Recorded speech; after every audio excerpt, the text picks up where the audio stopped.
And we're live. What's going on, everybody? Welcome back to the hottest studio around. This week, I did open up both garage doors as well as the back door for about 20 minutes in an attempt to sort of flush out some of the heat. I'm not sure how effective it was. We are starting at a little bit of a better temperature than last week. It's currently 87.4 in here, which I would argue is certainly not comfortable, but I think last week when we started, it was already like 91, 92. So we're gonna do our best. I have a feeling it will probably be another shorter stream, being 2 hours roughly, give or take, just because that's about what I feel like I can withstand these elevated temperatures. We'll see how it goes. We'll definitely see how things go. So let's see who's here today. Tuxedo, hello, happy Wednesday. Clownhammer, Hasios, Lord Gitface, Luke is in the house. How's it going? Rob's here, Ranch Kid's here, Hobo if I didn't just say that. Kegel, Nice is in the house. Nice is having dinner. Enjoy your dinner. Hey, Delmar. Let's see, is there anybody else I missed? I think that's everybody in chat that I've seen so far here. So I did get quite a bit of stuff done between last week and this week. Never as much as I would have liked to, because that's just the way things have to be. But I did get quite a bit of stuff done. The main thing I got done. So also the other downside of letting the garage doors be open for those 20 minutes is there is at least 3 or so flies in here right now. So I do have the handy dandy fly swatter. I see one on the light over there, but for right now, I'm just gonna leave them be. But if they start, oh man, once they find me and start coming at me, that's when I'll probably be swinging a little bit. Hey Deanna, hey Lewis. So the main thing I got done between last week and this week is this little guy right here. So this is our flying gantry. I only dropped it once, so there's a scuff in the center. It is actually quite difficult to work with such a large gantry. I took it inside and upstairs. Most of it wasn't too bad.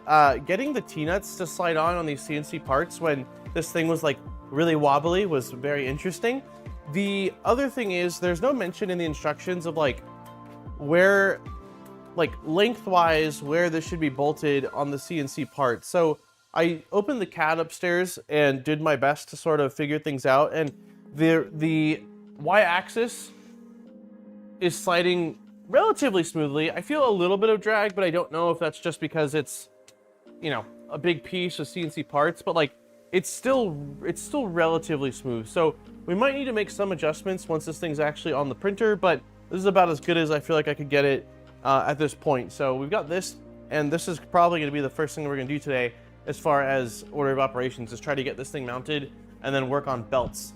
So that is I want to see you swap. I want to see you swat in midair with the swatter. You want the fly to be in midair, or you want me to be in mid-flight? Which one? Hey Rev. Hey Lisa. I really want to get a salt gun. Is it really messy? Because I know I've seen people talk about them a lot over the years, salt guns for flies. And we get a lot of flies. Like once wintertime comes, we won't have any flies. But right now, with how hot it's been and with the garden, like there's just flies constantly everywhere. And the idea of having a salt gun to get rid of them sounds awesome. I don't like flies. Outside, sure, do your thing. This is your place. Once you come inside, that's when we have problems. Swat flies in midair, never did before. I usually wait for them to land, Tuxedo. I don't really trust my in-flight, my fly in-flight swatting ability. So, hey Bardicus! I haven't seen you in a while, buddy. How's it going? Hey TT! I am so sorry about the late email to you. TT won last week's Filament giveaway, and because we do so many giveaways and because the streams all end up kind of like blurring together a little bit in my head, thought like I had already sent out the email. And then last night I was trying to like get some of the stream prep stuff done at like midnight here. And I was going through the giveaway stuff. I was like, oh my God, I never sent out the giveaway link. So I'm really sorry about the delay, TTs. Hey Rob, I got 3 bug zappers. Okay, I think I might need to get one. My 3D printers are gathering dust. I hope you've been well. Yeah, I've been pretty good, man. We are like, our second baby's due date is September 7th, but we really think baby's coming early. So my sister-in-law flew in on, today's Wednesday. She flew in on Monday. So she's here with my niece, who's 1. which has been a lot of fun. So we're doing good. Just prepping. Erin's way over being pregnant. She's been in a lot of pain. We've had like some contractions starting, but no true labor, I would say, yet. But we're just waiting. We're counting down the hours, I guess, at this point. The only other thing I've done since last week, really the gantry was the biggest lift because I had to put together the CNC parts, is I did finalize. Also, sorry about my allergies. I say this every single week. My allergies are just awful. I'm actually gonna mute the mic really quick so I can blow my nose. It's like, for some reason, the last week and a half, the allergies have been really affecting my eyes, which has never been a thing before, but my eyes are just, like, I told Erin, it feels like little nails scratching my eyes, which is not pleasant. So, one sec.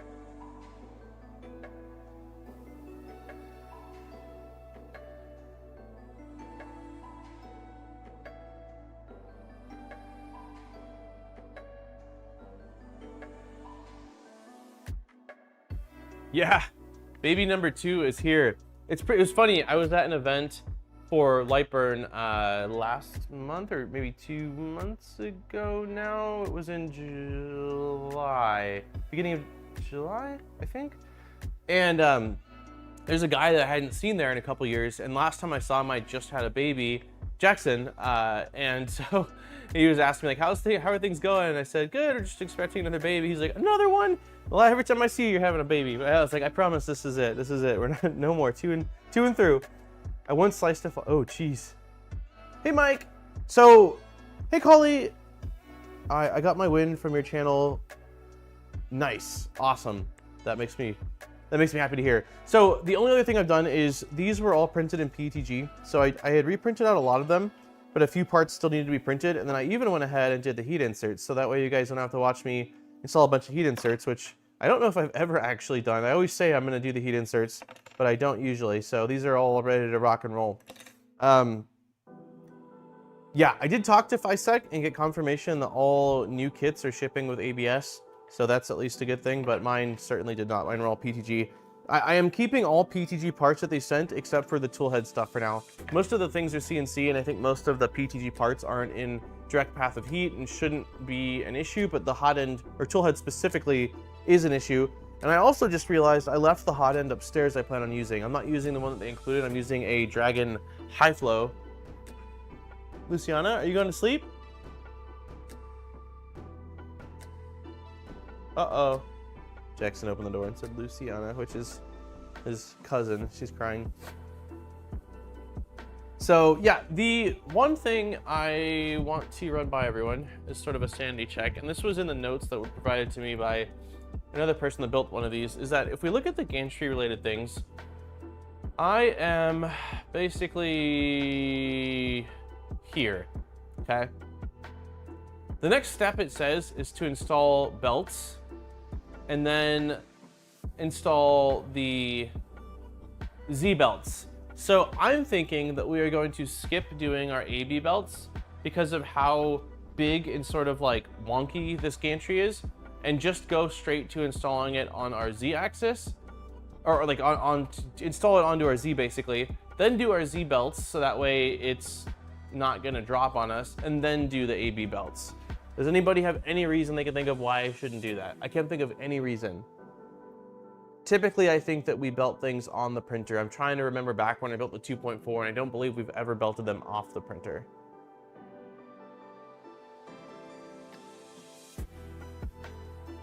I think that's gonna be the plan. Just because of how big this thing is, and it moves around a lot, so trying to get belts on this thing, like, let me show. We'll go the far out camera. Trying to get belts on this thing, like while it's moving around, like it just feels like it'd be much easier having it stationary, not wiggling around on me. Got the giant zip ties to hold it up. I don't know if I can do zip ties. How do you do the zip ties to hold it up? You just basically zip tie the whole extrusion around the rail? Because there's not like an end here that I can shove it inside of. I just currently have it on these little pad things, but that's not a bad idea, Delmar. It probably is going to be a little bit sketchy. I could tie 2 zip ties together, I suppose.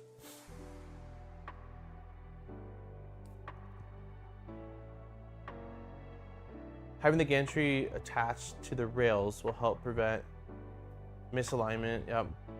God, Jai, why would they belt off the printer? I have no idea. From the top bar to the gantry. Oh, so have it really high up here. Geez, yeah, I don't have zip ties that big. I've got, I think this kit came with some, I can run upstairs and see what I've got. I just realized, like I said, I left the hot end on my desk upstairs. So let me mute you guys, run upstairs, see what zip ties I have. I definitely don't have any could there be some zip ties in here? Actually? 1 second, y'all. Let's see. Ooh, ooh, ooh, ooh. Dude. These are by far the biggest zip ties I'm gonna have. I will have to probably zip tie 2 zip ties together to make this work.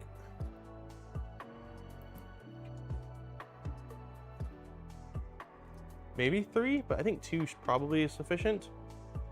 But yeah, we'll do that. Let me, yeah, you know what? I don't need to grab the hot end then yet. I'll grab the hot end a little bit later. Let's go ahead and get this going here. Hey, Raj. Hey, Troy. Velcro straps? I don't have Velcro straps either. I had a bunch at one point that I was using for cable management things, but I don't know. I haven't ordered them in a really long time. Okay, so what are we doing here? So we're ignoring this belt stuff. We're ignoring this. We've got this. This looks like first install fisheye bearing. Oh, okay, this guy. I think that these parts are CNC'd. Let me see if they're CNC'd. Let me look at our CNC. We're getting low on CNC parts, which makes me happy. So that means we're making really good progress.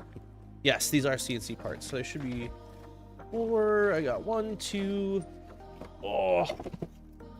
3, and 4.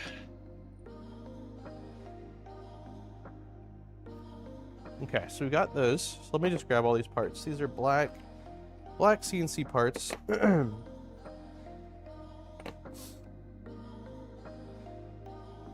Curious to hear everybody's thoughts on the Snapmaker J1. I am going to do a video on it, not on the printer, but just on everything surrounding it.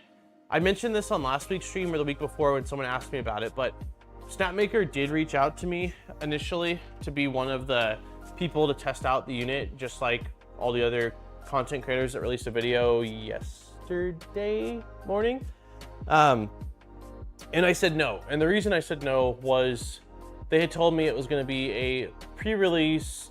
I think they said, like, I don't know if they used the word beta or like late prototype, but I said no because I knew that baby was coming like around this time, and I also don't generally like testing non-retail units. There's a few exceptions to that, but generally I don't, because of how much changes between that and the final one. I will say that the units I saw look closer to complete than a lot of the stuff I've seen as far as like beta testing goes, but I didn't feel like I was going to be able to provide them with adequate feedback because of how busy I was going to be with just baby stuff. And so I said no, and that I would be interested in getting a unit when they were releasing the Kickstarter units or whenever the retail units were done. And so back then they basically said, okay, like, let me talk with my team or whatever.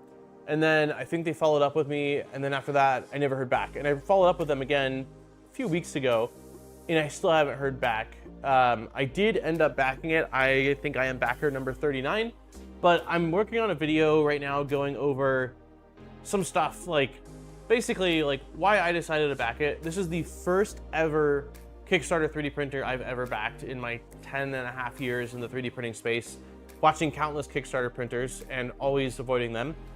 So I wanted to, the video will go over a little bit about like why I decided to back it, the things I'm optimistic about, the concerns I have, and just sort of things surrounding the whole tool changing and Snapmaker and things like that. So I don't normally do videos like that, but this was kind of a weird one. And I was like, yeah, I feel like the fact that I decided to back this after 10.5 years of watching things and not backing them.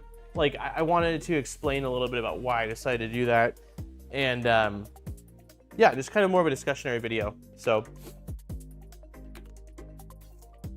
I'd use 3 per hook, but do the hooks in the corners. Yeah, the U1, exactly. Have you considered adding a bunch of extra extrusions using them as a crib? I'm kind of blown away by how large this thing is. Massive, Barticus. It is massive. Looking at the specs on the product page and then seeing it in front of you, very different. Very, very different. Hey, Palm.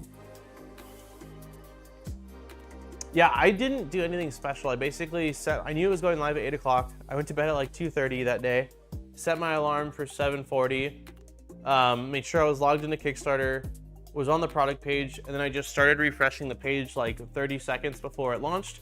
It halted to a crawl for the first minute or two, and it errored out on me once, I think during the processing of like payment or whatever, but it ended up going through even though it errored out. Like, it still went through. But yeah, I didn't do anything special. I did pay for the early bird slot, but it didn't do anything. Like, I think that because I'm 39, I have to imagine like I'll end up getting the $679 price versus the $749 price.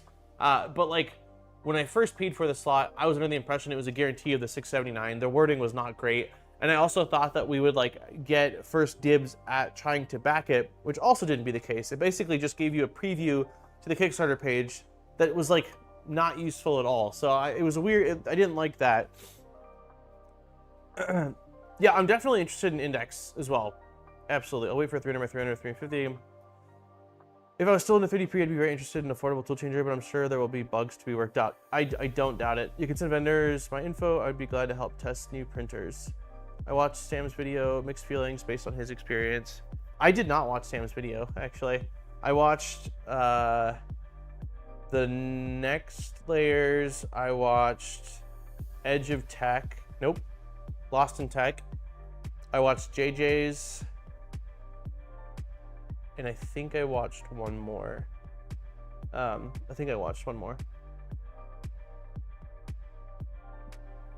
holding off right next. I'm glad to see that you want it. It'll help push the industry forward. Yeah, I've got a lot of thoughts. I don't want to share them all right now because then it's like, why watch the video? But I've got a lot of thoughts. Yeah, mostly good. Certainly some concerns, but just a lot of thoughts. Okay, let's see. Sorry, let's get back to this. So we've got, what have we got? So we need a rectangular spring. Where in the heck would that be? So we need a rectangular spring, an M5x22 socket. Okay, got the socket.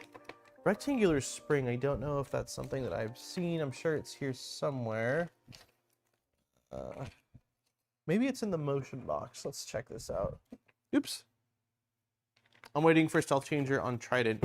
Yes, I definitely think Stealth Changer is a rad project, and I'm not sure that I won't end up doing it as well. But I do believe that there is a place, especially as the kind of 3D printing space continues to evolve, for like more turnkey solutions, if you will. And I'm not saying the Snapmaker S1 is going to be turnkey and that it won't have issues, but just that like after building the ProForge 300, which I think still is solid and I've been enjoying playing around with it, that I understand like that is not for everyone, you know? So I do like the accessibility nature of lower price and not having to do a full build for those that just don't have the time or the knowledge, or, you know, whatever their reasoning is. Okay, so I don't see springs in here. It says square springs. What in the world is a square spring? I'd like to think that when I see it, I'll know. Spring washers? No, that's not right. And we need M3x6 button heads as well. Okay, so we got M3x6 button heads, we got M5x22s, we've got our bearings. The only things we're missing, okay, CNC washers. I think that's these guys. Okay, we've got our CNC washers. We just need those springs, rectangular spring. I don't feel like that's something I have seen. LDO made a channel in the Discord for the all-wheel drive. For the all, wait, LDO's making an all-wheel drive machine?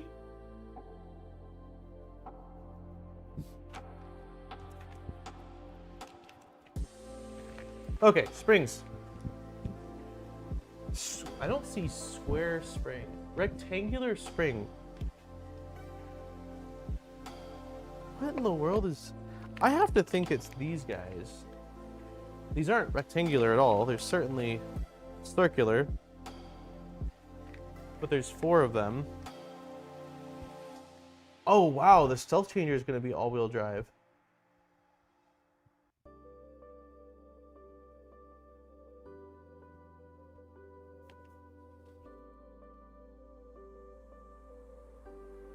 So I think this is probably what we're using. But because there's 4 of each, I'm not entirely sure. These are our spring options. I'll show you guys.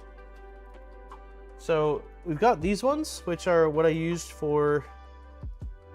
These are what I used for the bed. Each of the bed has these, but there's 4 left, so it could be those.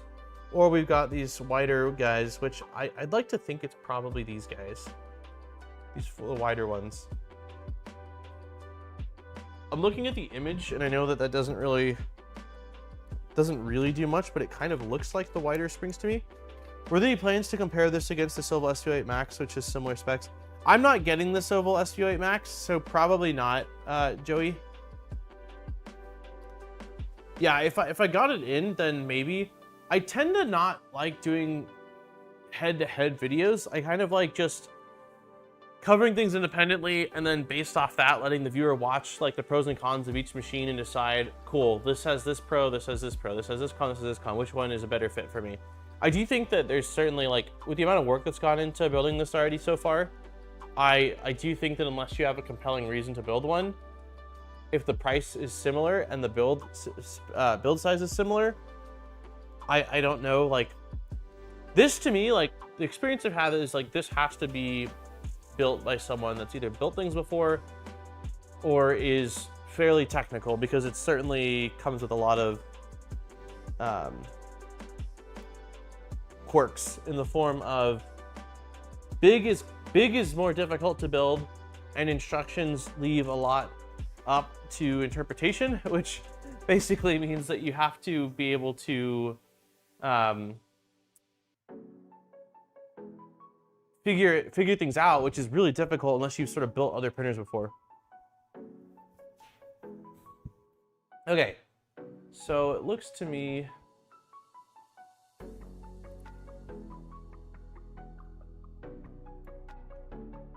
and lock it to the frame. I am not entirely sure how these are attaching. Oh, I am sure how these are attaching. Okay, got it.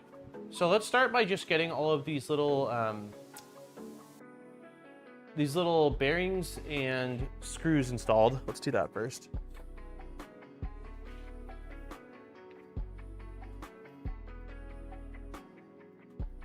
I will probably watch someone's video on the SV8 Max myself.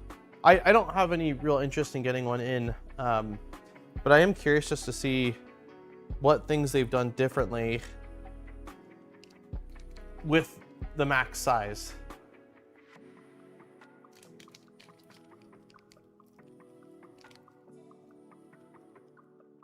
That's really cool. Yeah, I didn't know that LDO was... I knew that they were doing a stealth changer, but I was not aware that it was going to be all-wheel drive. It's going to be a wild machine. Because I thought that they were just doing partial kits. I didn't realize that they were going to be doing a full kit. I mean, are they doing a full kit, or is it an all-wheel drive upgrade path for existing 2.4s?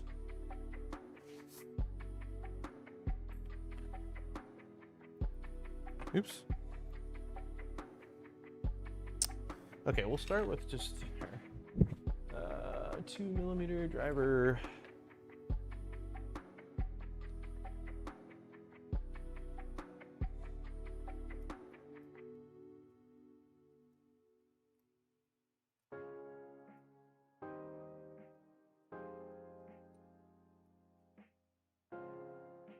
Also, for the AB motors, they had round shafts. There was no flat spot for the set screw to bite onto. And we talked about this last week, and I was saying that I don't know if I'm just gonna roll with it or what I'm gonna do. I decided to ping Taylor or Canuck or Nero and ask, hey, like, just on your venture that you've been running now for the past month, did you end up filing a flat spot in the motor shaft? And he said, basically, like, absolutely not. I just installed it. I just bolted it and sent it. So he said he didn't even use Loctite. I did use Loctite, but based off that, I'm like, yeah, we're just gonna roll with it. Okay, one down.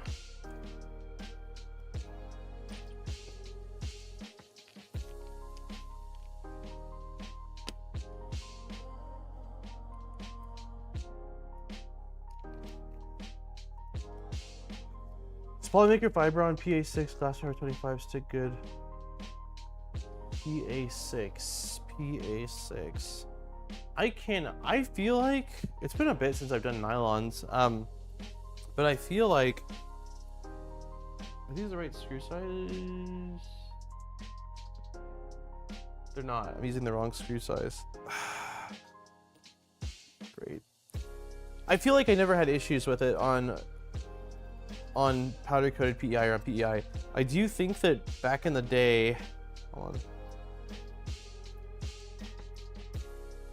Yeah, we'll use the correct screw size. Is this the correct screw size actually? Okay, so I think that I did use the correct screw size on the first one.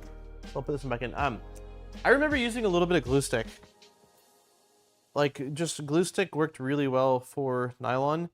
And then Garolite was another thing that I used that worked really well. But I think I would start with just powder coated PEI, because I know that any of the like glass or carbon additives make it warp less, and I feel like they almost always have pretty solid adhesion. It's been a while since I've used a Garolite plate, Delmar. I like them, but I primarily like them for nylon. I'm sort of just powder coated PEI fanboy, and I do like also like the BQ's cryo grip stuff's pretty cool, but for Garolite in general, I really like it for nylon, but I know some people swear by it for everything, because usually it has a really smooth surface finish, not quite like glass. It's more of like it still has a little bit of a sheen, but it's not as much as glass. But like, I know some people that use it for everything, but I don't know. I'm putting dragster frames in. Got it. So you're using it for nylon parts. Are you using? Because I remember that there was some times when we were using Garolite back in the day where things would stick too hard to it, and we actually had to use glue stick as a release agent. Have you had any issues with parts popping off or no? Jackson, nighttime. You gonna come on camera? Yeah. It's up to you. You want it? It's up to you.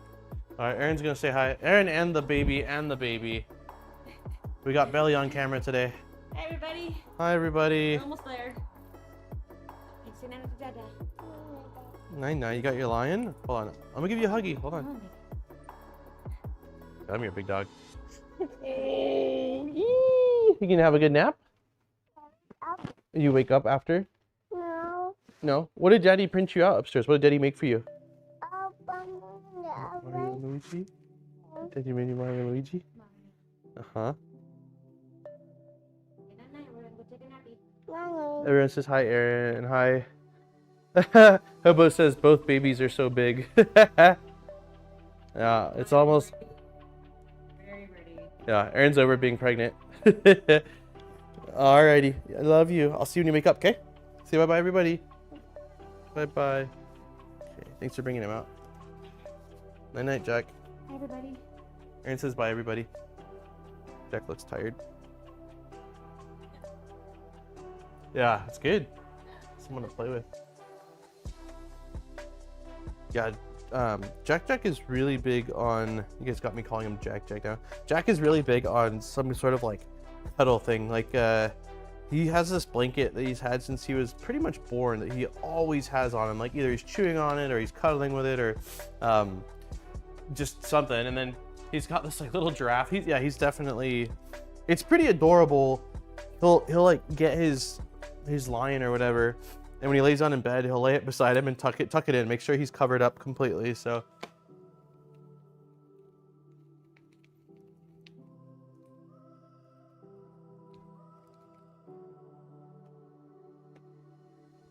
posting live stream what's happening, it relaxes. Oh, okay, got it. I'll take a look. I keep feeling like I'm grabbing the wrong screws, but I can't be because there's only one screw size out now. My wife still does that with her teddy.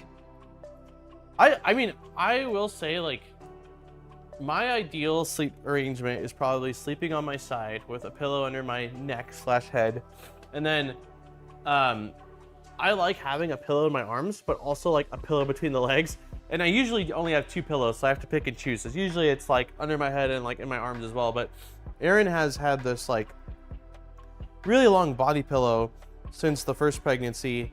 And there's a few times where I'm like, I'm gonna take a nap, and that pillow's in bed. I'm like, dude, I need to get myself a body pillow. There's probably not room for 2 monstrous body pillows in our bed, but I definitely get the appeal of a massive pillow. My little one's like that too. When she goes to her grandma's in the morning, we have to pick a stuffed friend to go with her. Yeah, I think it's pretty common. There's a neighbor that lives a couple doors down that's 3 as well. And when she came over, she had like a big stuffed Pokemon. Well, not big stuffed Pokemon. It was like, you know, hand size. I'm gonna blow my nose again really quick. Sorry, y'all. Allergies are gonna be the death of me. I'm taking Claritin. I'm doing nasal spray. I don't know what else I could do.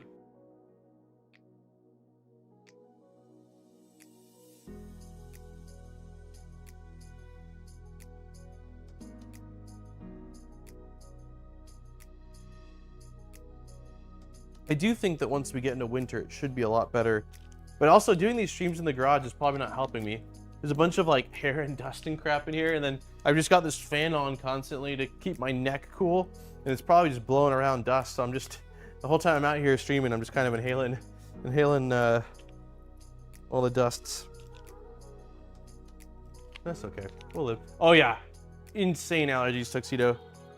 I've always had pretty bad allergies. Like we had cats my whole life, and I was always allergic to them, and I just kind of dealt with it. And then as I got older and got like a little bit less patient from allergies, I would just pet them with my feet instead of my hands, because otherwise I would like touch them with my hands and touch my face, and it was game over. And I've had like just seasonal allergies, but once we moved out here to Idaho like 3 years ago now, it got really bad. Like the seasonal allergies, there's just a lot more, like we live kind of in farmland, sort of ish. There's just a lot more things flying around, the pollen. And we didn't realize the house that we bought, there's some big trees behind us. We didn't realize that 2 of these monstrous trees are cottonwood trees. And so there's like a 3-week period during summertime where it's like drying out and windy, where it looks like it's snowing and it's just cotton, and I'm like, oh my God. So far it's surviving longer than my BQ SSS plates. It wasn't that BQ's like powder coated plates back in the day where the paint would come off after just a couple of prints. Hey, nice. How was dinner? Yeah, a sip of coffee. Okay, so those bearings are in. Coffee. You missed Aaron and Jack came on stream nice a moment ago.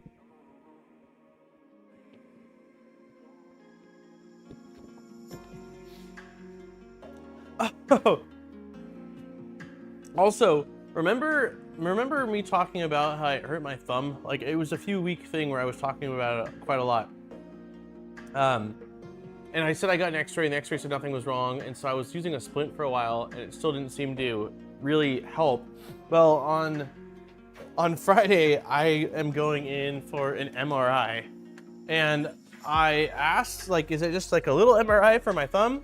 And they said, nope, you have to go into the machine. So I get my first MRI on Friday inside of one of those, you know, the big machines, but it's just for my thumb, and it feels a little silly, but it's been 4 months now and it's still hurting, and I don't know what else to do at this point.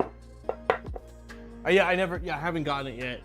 It took a while for like insurance to approve of it and all that good stuff.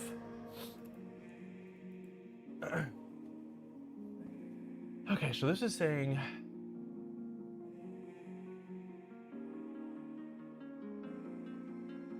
interesting. So we'll see how it goes. And today I'm especially excited. I get to go finish my tattoo on my arm. Nice. I haven't been able to go back until the doctors said it was okay. That's awesome. What is it? What are you getting done?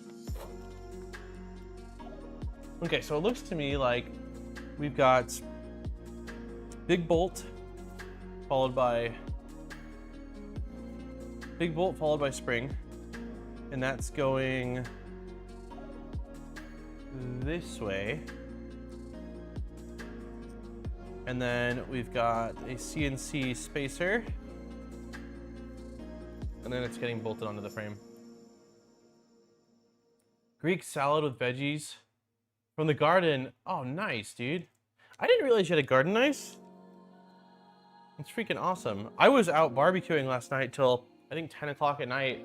Vegetables from the garden as well. We had a ridiculous amount of vegetables that I've just been picking and haven't been able to do much with.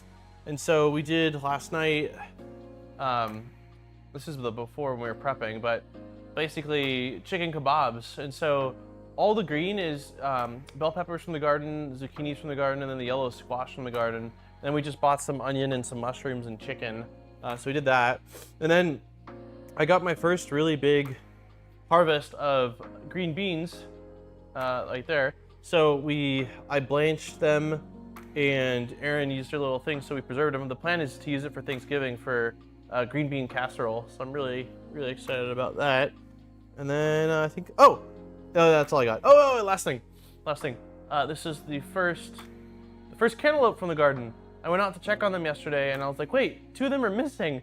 And I looked, and they had already fallen off the vine and were kind of yellow, so I cracked one open. And the flavor was good, but it was warm from being outside, so it's been chilling all night, so I'm really excited to try that. Does your thumb feel weaker than usual? So it's gotten better. It's definitely gotten better, Tuxedo. Like, it is not as bad throbbing-wise as it was. The main thing, like, I'm still, after having it irritating me for so long, like, I'm just always aware that my thumb has issues now, so I'm kind of babying it. But the biggest thing I noticed is a twisting motion. Like yesterday, the most recent thing was yesterday doing the barbecue, I got a new propane tank, and so when I was trying to turn the propane tank, that turning motion was really, I could feel it hurting my thumb pretty bad. So it's a pretty sick school with some flowers my artist drew up for Tattoo Expo he went to. Nice, that's awesome, Mike. Well, I'm happy that you get to go continue working on it. Currently watering the tomatoes. You gotta get some photos of your garden. Nice. Andrew, thank you so for the bean fund. Thank you so much for the donation. I mean, all the beans. I never, it's a bit overripe judging by the pictures. I think it is as well, Tuxedo, because it fell off on its own, which probably isn't ideal. Just, I've never grown them before, and online it basically said that the outer, like, husk, I don't know if that's the right word, but should get like a yellowish color, and then you should have to just use minimal force to pop the vine off. And so it didn't turn yellow until, it must have just turned yellow, I guess is what I'm getting at. But it's also kind of hard to see them with the amount of leaves around them. So, okay, enough garden talk for right now. So as far as the way these mount, it looks like they are mounting, it's gonna be difficult to show you guys this because of how ridiculously large this gantry is. Maybe if I can tilt the gantry like this. Nope, that absolutely won't work. Maybe like this. That could work. A little sketchy though. Oh, let's lean the gantry. Okay, gantry is barely balancing here. I don't like that I have the gantry just sort of teeter-tottering right now. It feels very sketch. So it looks to me like, so the motors are on this left side, so it needs to go like this. So this is the one that is good. This is going like this, and I just need this. Nope, you're too small. Where's the next size up from that? Orange? That seems way too big. That is way too big. Yellow. Okay, so this is going like this.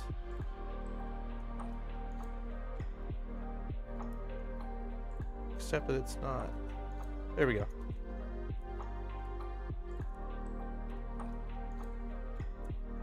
Oh, interesting. Yeah, so that has the pivot. I have no idea how tight.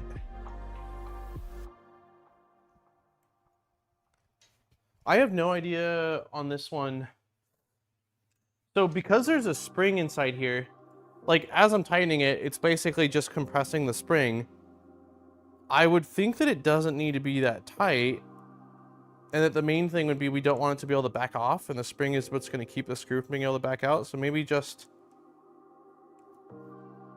I really don't know how tight I want this to be.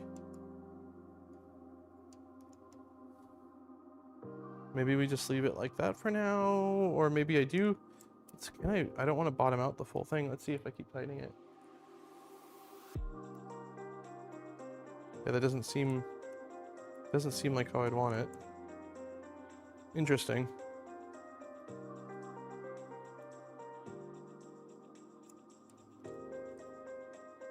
Snug one turn. Yeah. I think I'll just like hand tighten it maybe. Like,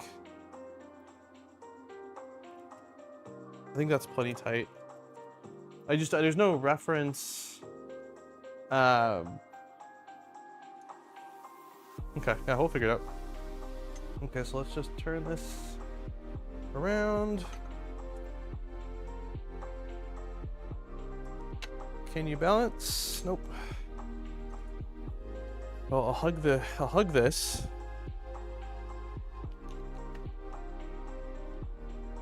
All the ugga-duggas. Yeah, I don't... There's been quite a few things in this build that are sort of like this, where it leaves it open to guessing, and I don't love that. In my opinion, the goal should be to make each build as consistent as the last one, and you don't do that by not giving details about like how to align things or how tight certain things should be.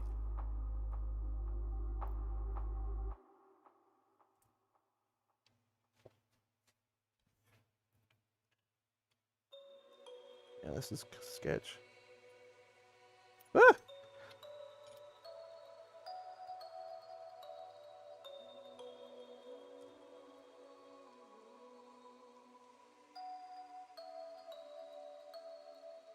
So yeah, we're just using hand, like, I'm just finger roll tightening it, basically. Hey, Benny!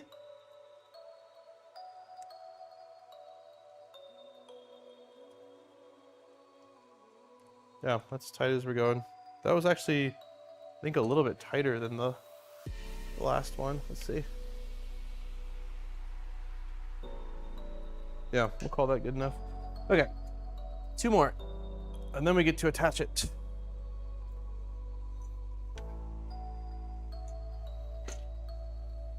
Such a ridiculously large gantry. Use my chin to hold it in place. Grab you.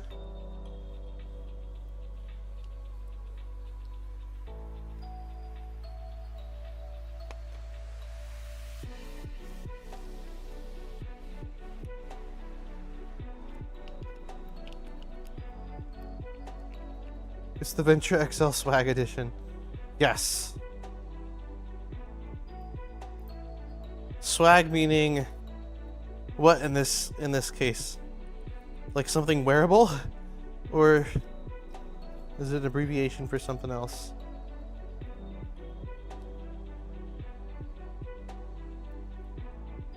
Okay.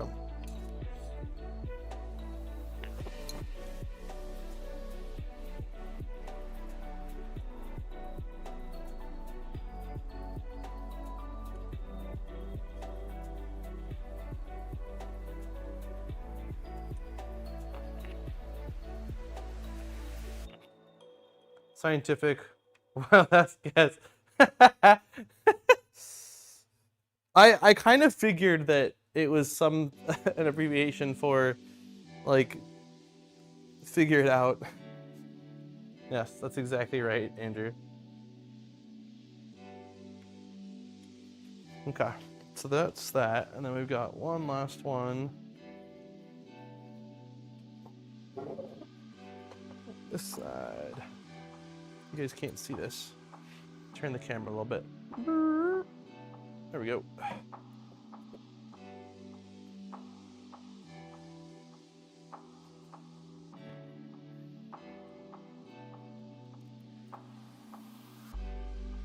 Hey, hon.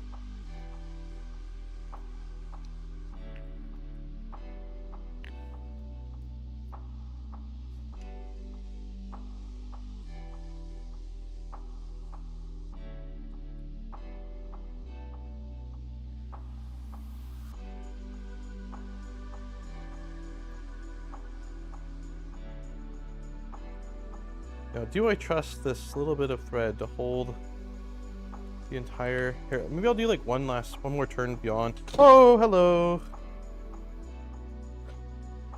That's okay.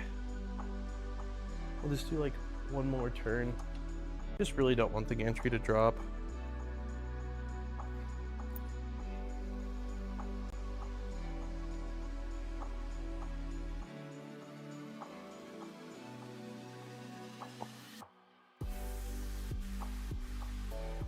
Okay.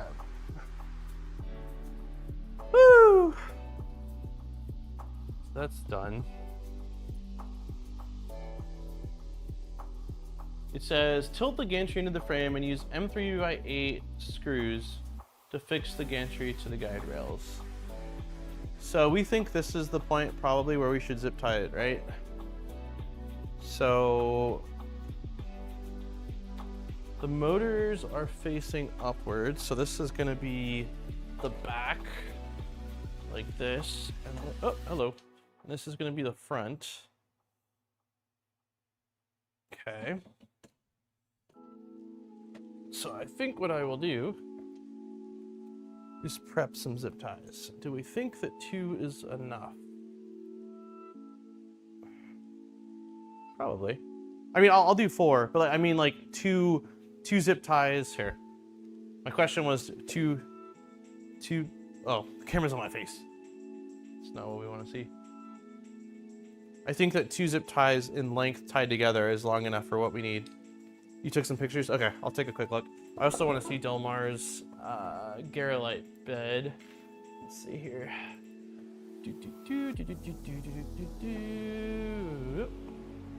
Live streams. Okay, so here's Delmar. This part's like awesome, dude. You said it's, what is it? It's a PA6 carbon fiber. Also, this looks quite different than the Garolite I remember using. Interesting.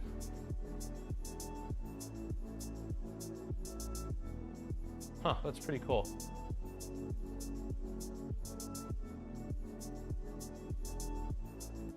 Okay, so it is leaving a little bit. It is leaving a little bit of a mark.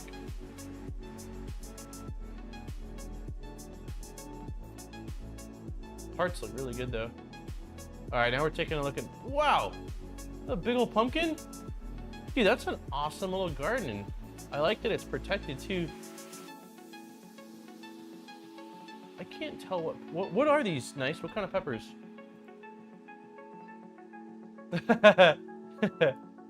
and the sunflowers. That's awesome.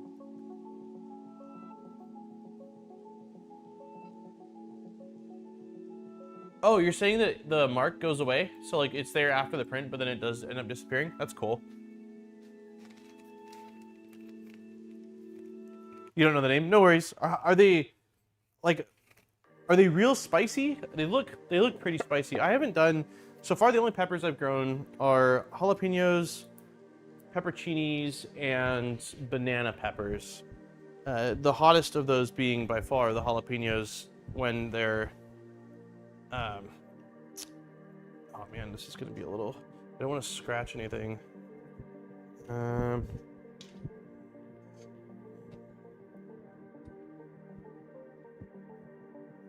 So zip tie in mouth. Once I get one side up, it should be easy. It's just getting the first side up high enough. It's a little awkward. Let's see if that's close enough. Yes, that'll work.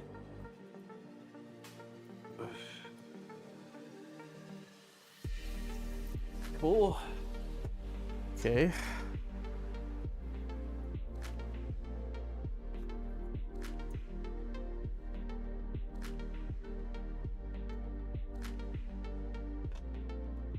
Putting a lot of trust into this one zip tie right now. Oh, yeah, we're gonna need 4 zip ties. We're gonna need 4, 1 for each corner.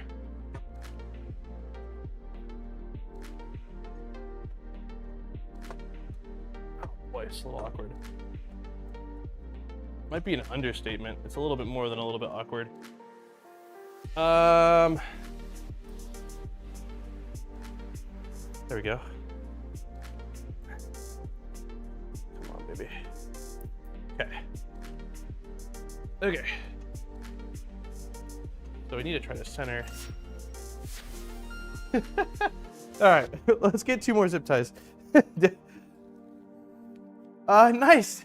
Thank you so much for the 5 gifted memberships, man. Yeah, they need to be dead center for it to tell, like, for it to stay in place. But I've got enough. We'll just do 1 in each corner. That was trickier than I thought it was gonna be.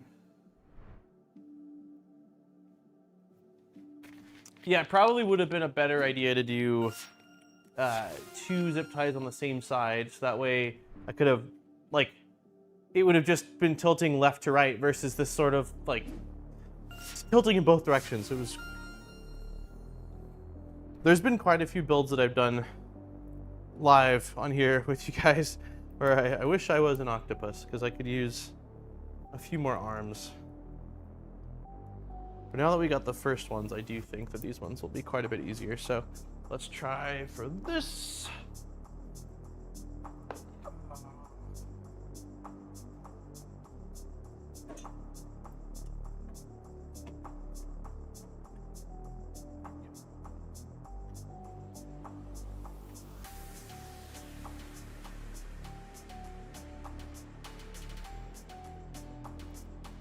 Okay. All right, one last one.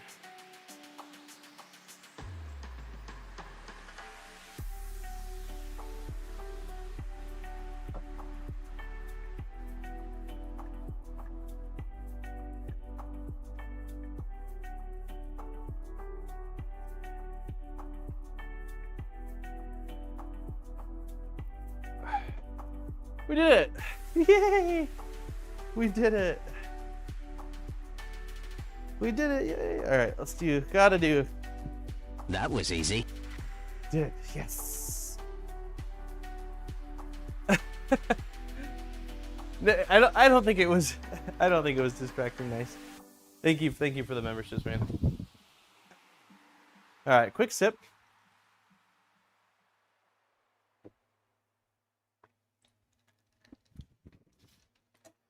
Okay, so the next thing's going to be installing screws and all these.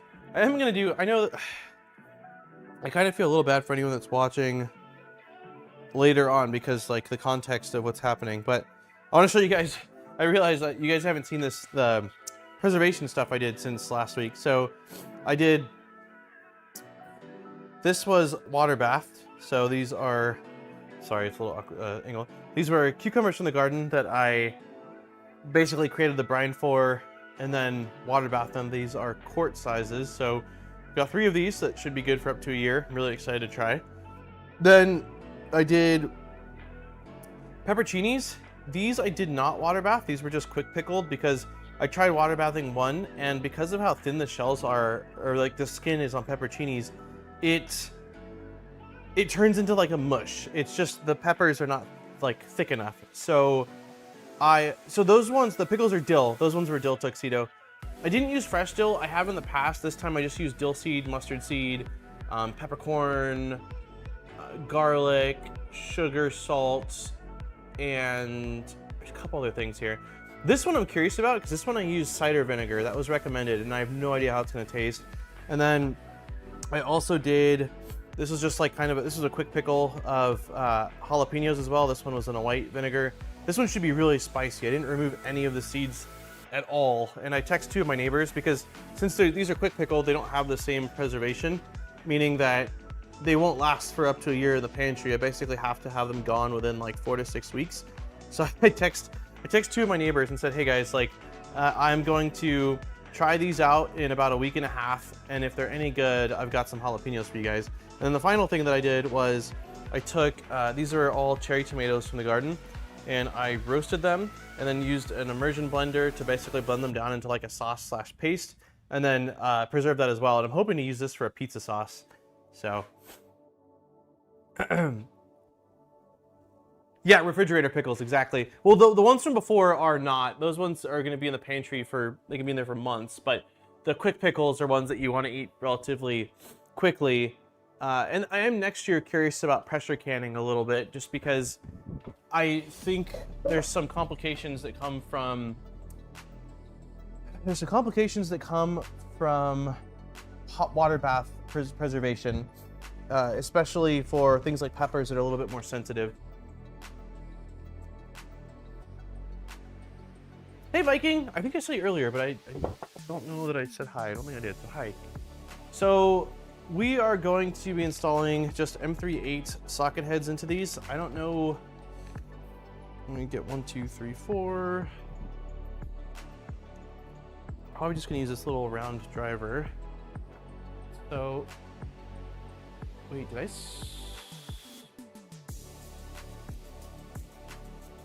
I screw things up? I just realized that the attachment points for these are upside down. Like, these are the parts we just put on. I thought that they were supposed to be on the upside. It doesn't look like it. Motors are up, which I did double check motors are up, so I think we're right.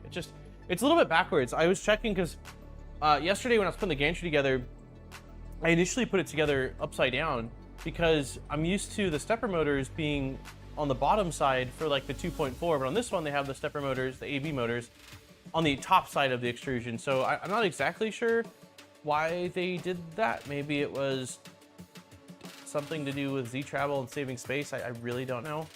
But there's a few differences. Like that is the issue of being someone that has built other printers, is you kind of get muscle memory of the way you think things are or should be, and then they're not, and you're like, oh no, which isn't any issue of the the printer itself. It's really just a me thing. So let me turn off this, zoom out a little bit. I realize that the lighting is not fantastic because the part is black and it's backlit because the lights are behind it, but it's about what I've got. I agree, Tuxedo. I made some quick pickled jalapenos last year that were pretty spicy, and then I let them sit in the fridge for about 3 weeks, and then when my mom, dad, and brother were out here, and I think sister-in-law, yeah, mom, dad, brother, sister-in-law, and Aaron, we all cracked them open and tried them, and whew, they were like a good sinus cleansing. Hey Viking, how are you doing? I'm doing pretty good, man. Just trying to keep moving and stay as cool as possible, and just prepare for the arrival of baby, man. Okay, this was maybe I shouldn't have used the ball driver. Let me see if I've got a 2.5 driver. Yeah, I like ball drivers sometimes, but the issue when you're working sideways and not with gravity, the screws don't want to stick to the end of the ball drivers. So let's try this. Just start with maybe why is this not going further? Jeez.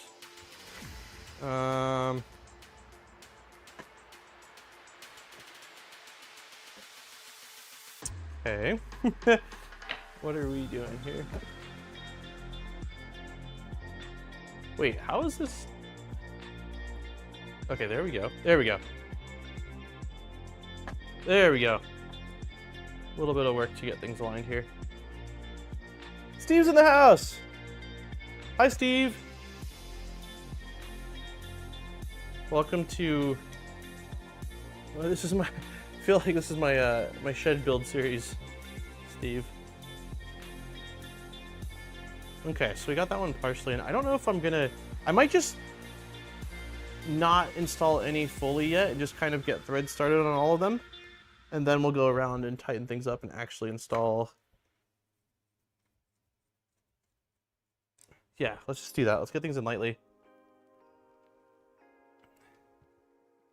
How's your week going, man?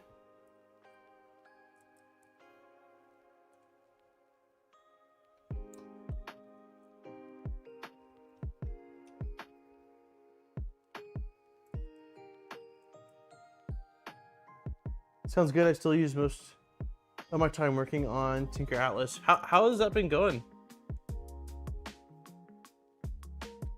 Okay, so these are not tight. I'm gonna say remind me, but I probably won't need a reminder. I just usually say to remind me because it helps me remember myself. So let's see. All right, let's go around and do this one now. This is a big deal. The gantry going in is a big part of this equation. Busy? Like busy with YouTube and content creation stuff, or busy with day job stuff, or all the above?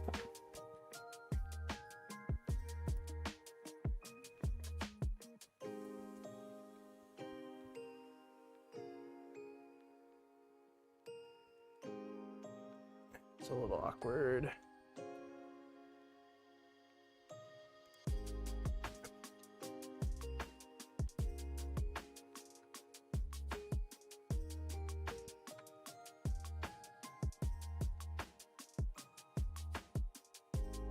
It's going pretty good. More features added and bugs squashed every day. That's awesome.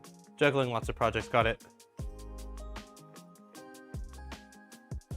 Well, sister-in-law is here helping out. So if baby Landon has not come by, I don't know, maybe beginning of next week, maybe we can hop on a call. If if that isn't going to deter you from getting your projects done.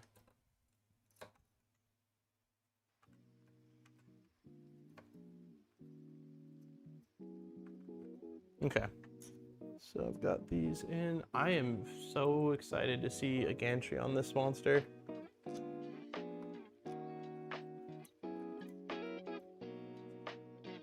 Okay. My wife got a new dog. Doesn't that mean it's your dog too? Doesn't that mean you got a new family dog?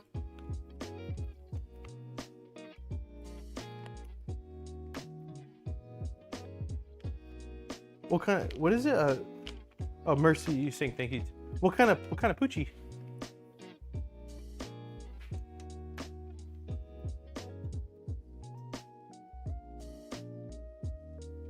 Huh.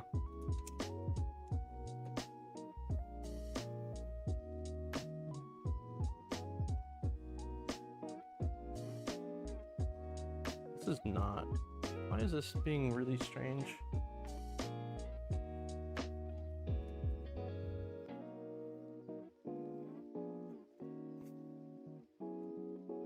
What are we doing here? Why is this not?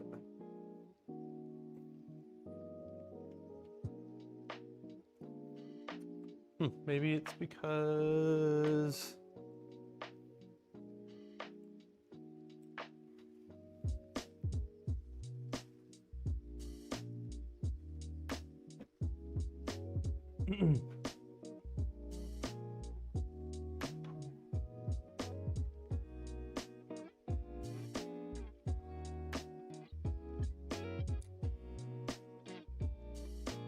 okay, this is weird.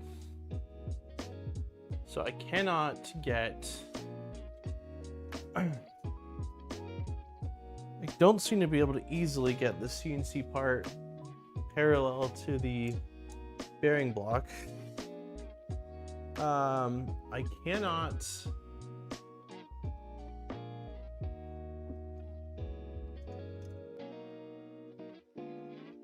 I cannot bring these in closer in that direction because the linear rail, they're like basically the CNC parts are butted up against the linear rail. So maybe I just need to, I don't know, that looks,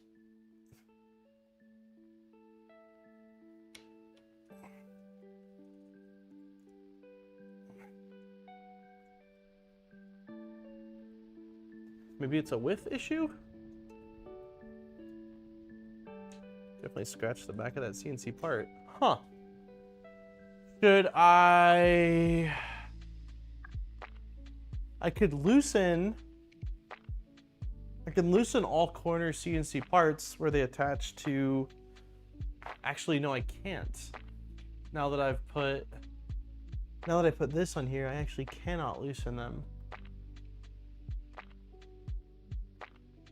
I can loosen left to right, which maybe that's all that's needed. These four.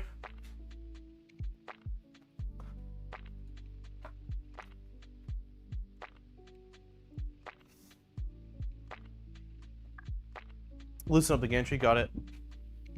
Yeah, I did scratch it up a little bit, but that's okay.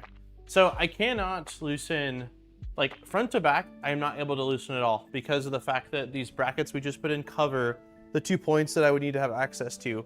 But I don't think that's the issue because, as I mentioned, the linear rail is butted up against both parts of the extrusion. However, the left to right, I can loosen at least on that side. So let's try loosening it up a little bit and see what that does. Yeah.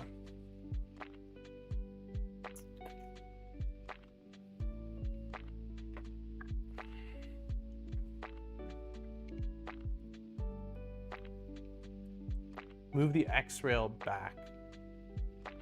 I cannot move the X rail. Oh, I get what you're saying. Like, I get what you're saying. Basically use that because you can't, if I spread it more than, currently the way I've got those zip ties, I cannot move the X rail back. I will have to cut those zip ties and use new zip ties.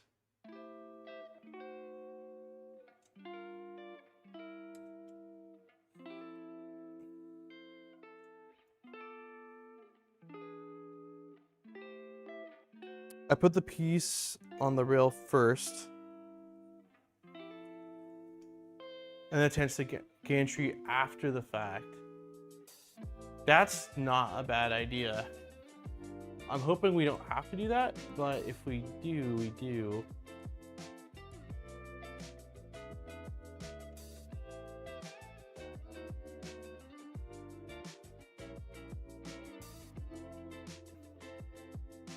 Wait, there we go.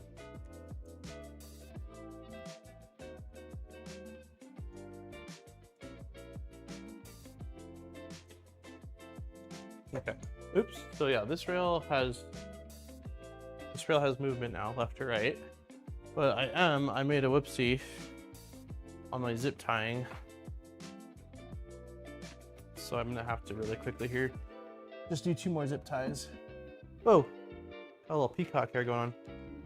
The manual I just did with my venture. I just did this with my venture at the beginning. The manual's not great at all. It leaves way too much open to guessing on what the best path forward is, which is not how you want something. It's one thing if it's a choose your own adventure game, but like this is a printer that everyone wants to build into the Venture XL that's building it. And so, yeah, there should be more clarity. Okay.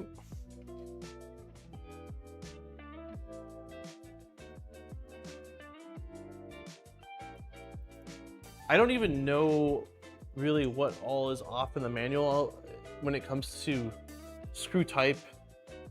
There's been a lot. I can't even keep track of them. Just the image will show a socket, but the description will say flathead or something like that. Yeah, I'm gonna cut these ones. So I just go based off like what I have in front of me. Okay, so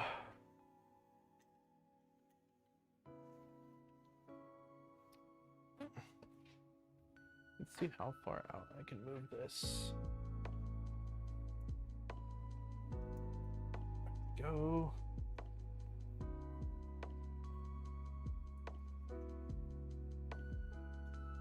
Probably as far back as I can get this.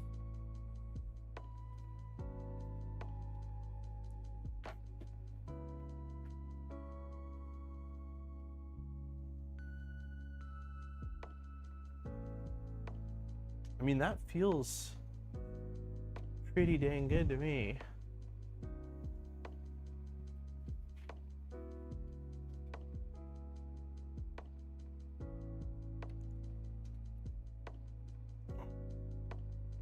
I just don't understand. Like, I cannot. It gets about halfway up. Maybe this needs to be lifted up higher? No, that doesn't make any sense. Why would it need to be lifted up higher?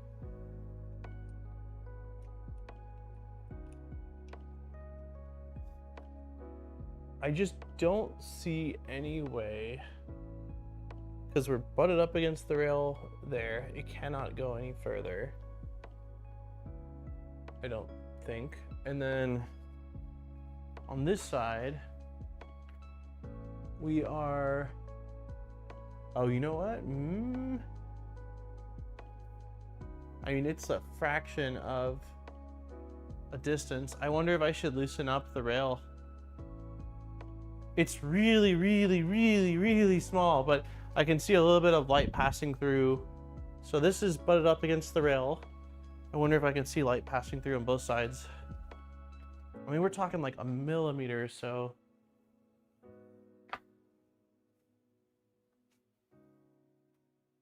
No, I don't see any light passing through on this one. But yeah, as of right now, I'm not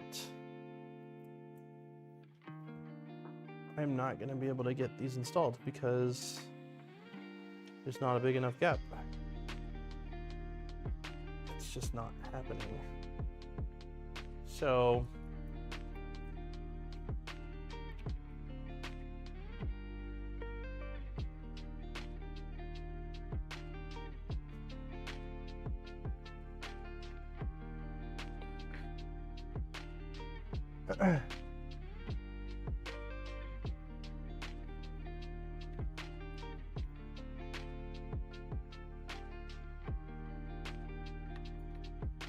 oh, you mean you think it's best just to install these? Basically, just do what you did. Install these bracket pieces first.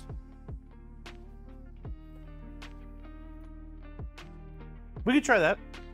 That's fine. Yeah, I have nothing against trying that.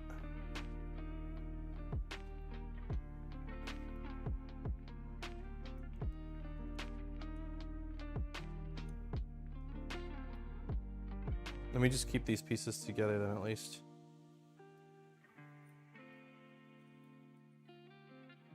So basically, the instructions had us mount these little, we'll call them L brackets, to the gantry and then attach them to the rails. We're gonna try having them on the rails and then basically dropping the gantry on top of it and bolting it down after. So we'll see if that works, because this is not working. And I don't really, even if I were to close that hairline gap I'm seeing, I don't think that's gonna be the difference that we need to see. So we'll see how this goes.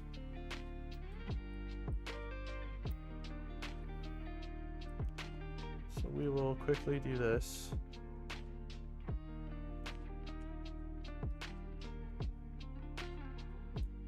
Here, let me change camera up.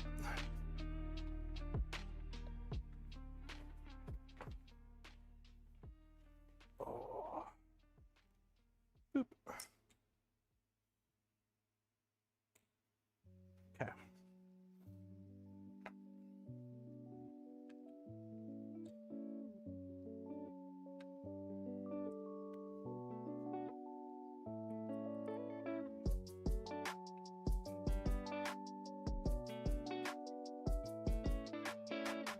Why are we not going in?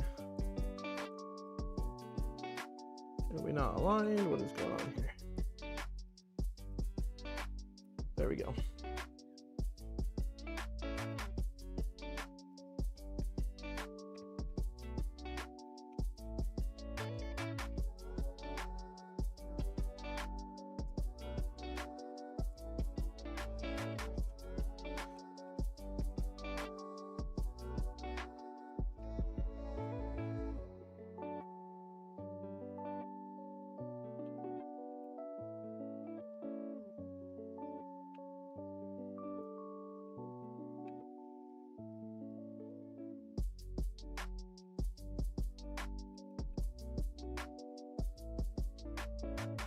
Okay, 1 down, 3 to go.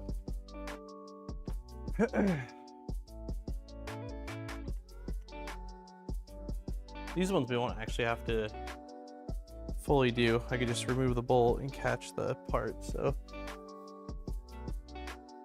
What do you want to say? I need to sleep. I've slept 3 to 4 hours since noon. Oh my gosh. Yeah, get a good night's sleep, Deanna. Thank you for hanging out even for a little bit.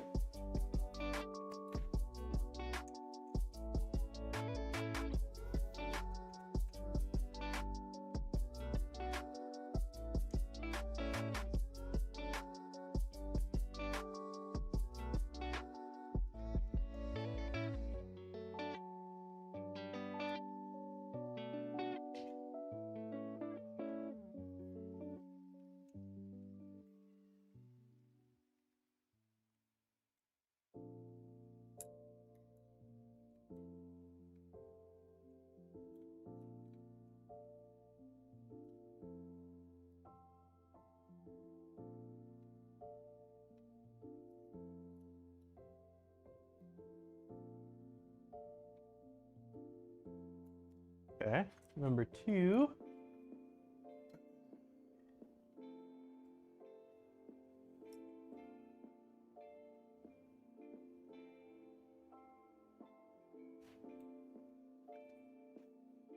I only had to loosen up the rear extrusion bolts.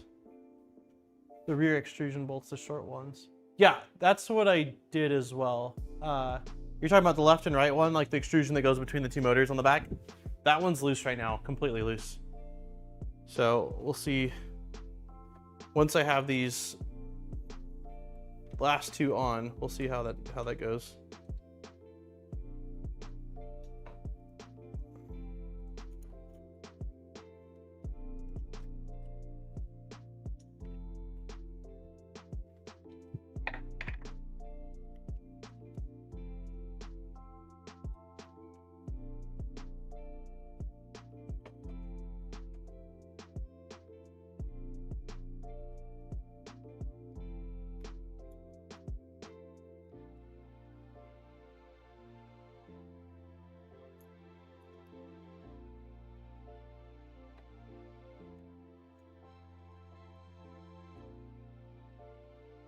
Okay, one last one.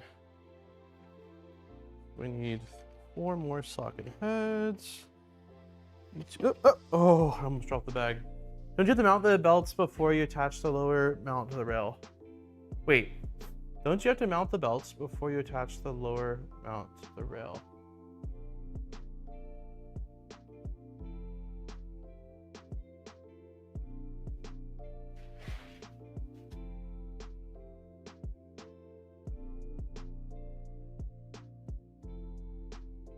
That is a good question. So it does look like that.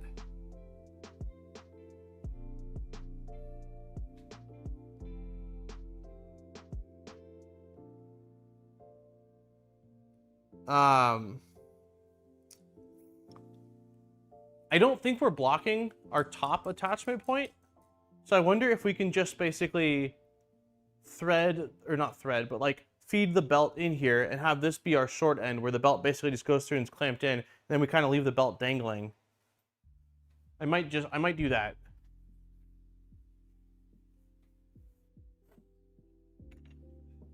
Yeah, I think I can feed the belt in on that side because the top side doesn't look like it gets blocked by anything. So if I feed the belt in on the bottom side, that way at least the belt is already clamped in. Did I not move the camera? Of course I didn't.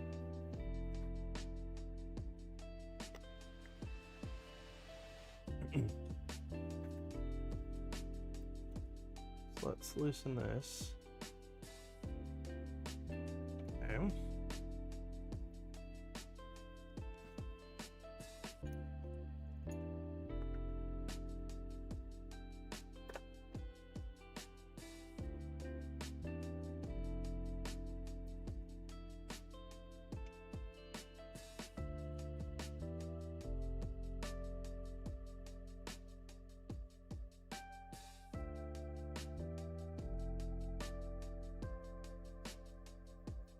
Once you put the belts in all the way, you can't move the gantry. Just wait for that until you're ready. Yeah, I won't. Oops, I hit my head. I won't put the belts on. You're talking about on the Z-axis, right? I won't put the belts on like both sides. I'm just gonna clamp the belts before I attach these guys because I won't be able to access that easily without dropping this bolt later on. I can't think of any reason why I shouldn't just at least route the belt in here and tighten it down. I won't attach the other side, so it won't be wrapped around the motor yet. Hey, Alan!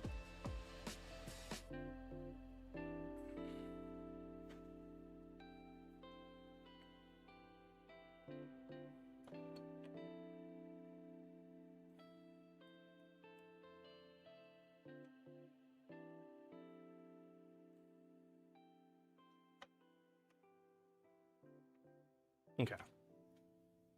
So let me quickly take a look at belts, just what the belt situation's looking like. Ba-doom. All right, desktop. Oh, sip of coffee. We've already been streaming for an hour and 22 minutes. That's insane. I haven't been looking at the clock at all. I will open up the giveaway in about 8 minutes, everybody. Also, I haven't mentioned it, but if you have not done so, please smack the like button. Okay, so yeah, this is what I'm thinking we do. Basically, just route this part of the belt through here so we can clamp that end, and then just let the belt kind of dangle downward. And we won't do the full routing of it till later, but this way the belt's at least in place.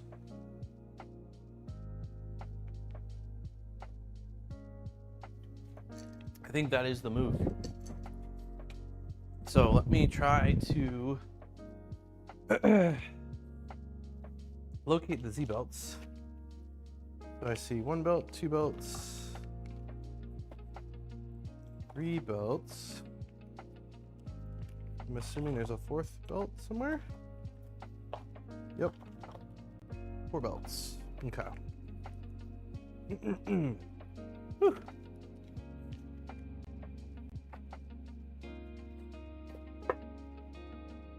So let's start with this side. Maybe, yeah, no, up here. So the thought process is to get rid of this tape as a starting point. Okay. I don't even know if I actually had to get rid of the tape. I probably could have just left it completely wound. But we are going to loosen these Smash screws. the thumbs up emoji, everyone, raised fist emoji. Nice, thank you for the donation. Yeah, smash the like button. I haven't actually looked to see like how many people we got hanging out. Nice, 84, it looks like 84 people here. Let's get to 60 likes. I believe we can get to 60 likes.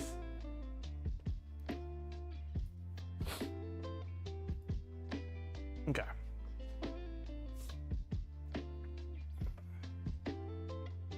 Wow, that is really tight.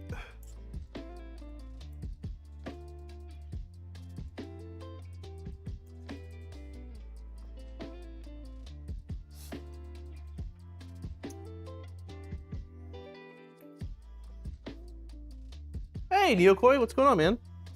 Or Danny.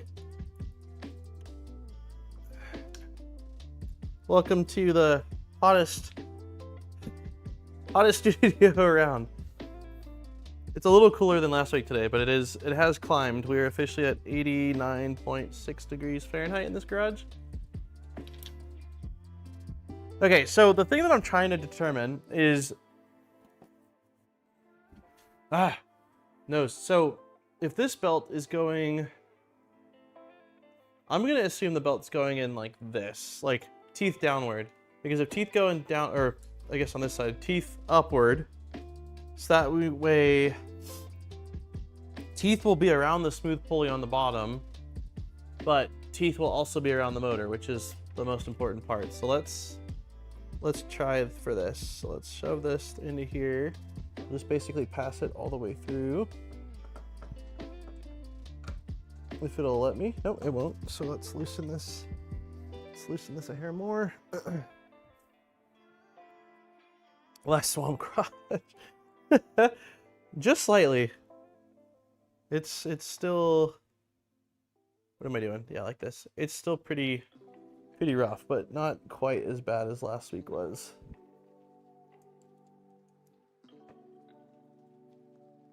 Hey, Nadir. I keep setting down the, wait, is that what I need? Pink? No. Yeah.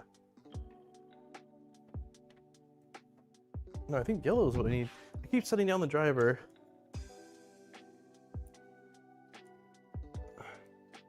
There we go.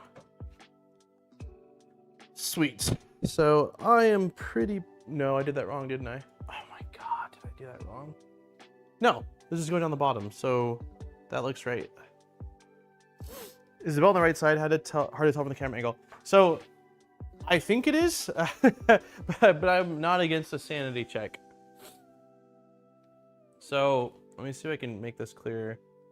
That might be a little better. So the belt is going from the outside in, and the teeth are, so like this side facing inward is smooth, and this side facing outward is oh wait, no, they're not going in the right way.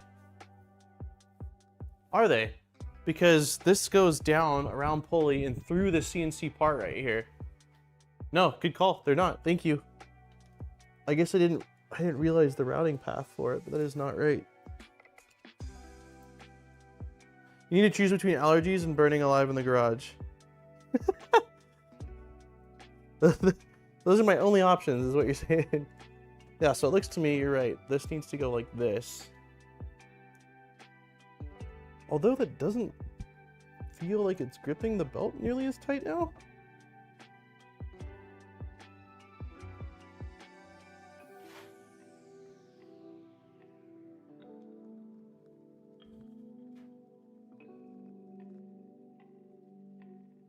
That has to be right.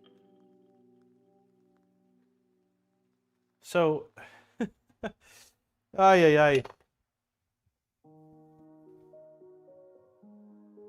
No, it's not right, because we're routing it. So the thing I'm doing wrong is we're not routing the cable from the outside at all. Yeah, what you're saying is right. We're routing it from the inside, and that's the issue I'm running into here. So this is teeth facing upwards. Yeah, it changes everything. That was the main issue, is that we're routing from inside, not from outside. So I'll explain this once I've cut it on, but I'm glad we verified that before I did all of them.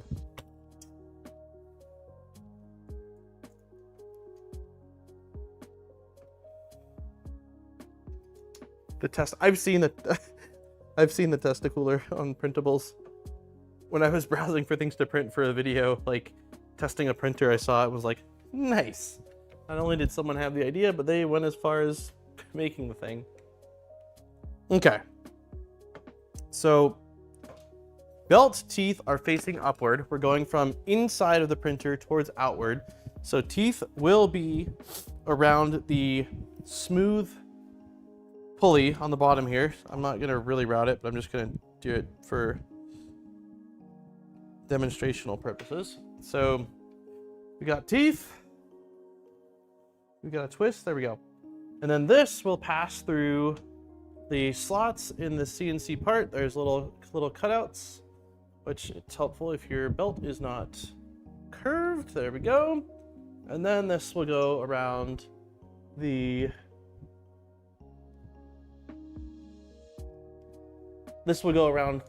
teeth of the motor, like so, and then back into here from inside out again, I'm assuming. Yeah. So we've got it now. So I didn't need to do that, but I guess that also doesn't really hurt anything to just do that. So maybe we will just do that for all of them. All right, let's do that a couple more times now.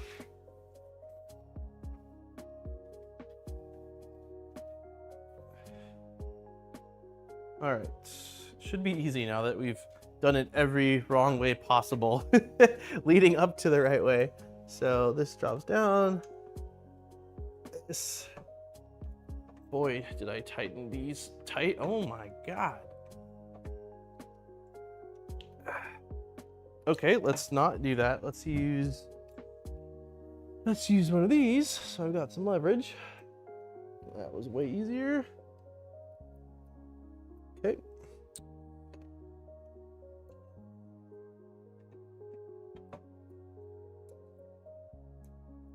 Okay. So second bolt. Opening time for that giveaway. It is opening time for that giveaway. All right, let's see. Boop, boop. Thanks, nice. I completely forgot, if I'm being honest with you. My mind is in Beltland.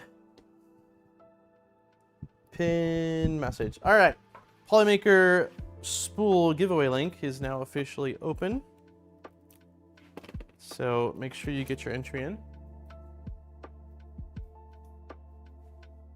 All right, so we're just gonna rinse and repeat. So teeth side up on this side, like this. I want the belt length. I didn't check that the belt lengths were all the same. Making a pretty big assumption here that they are, but that might bite me. It's probably fine for the Z.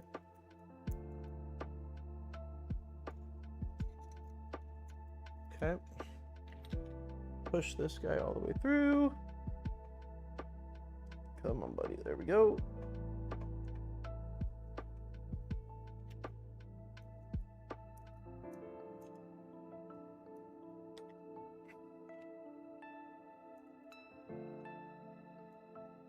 I actually lied. I don't think I'm going to route all the belts yet. I know I did the first one, but let's get this thing mounted onto those pivoting points. Hey, Chris. Happy Wednesday.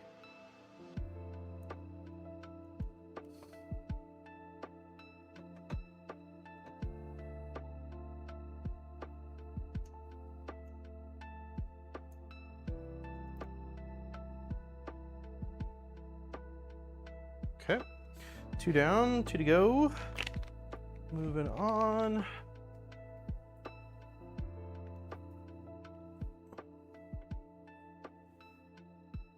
Let's see. Nope, yep. Sorry about that.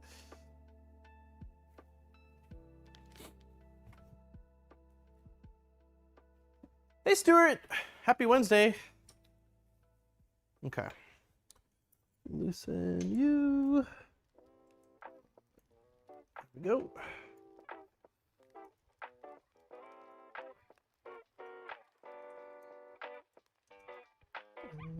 Loosen you.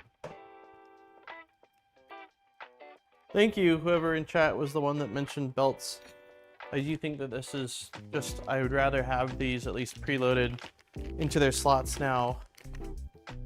Even if they're not tensioned, then get everything mounted and have to take them off again.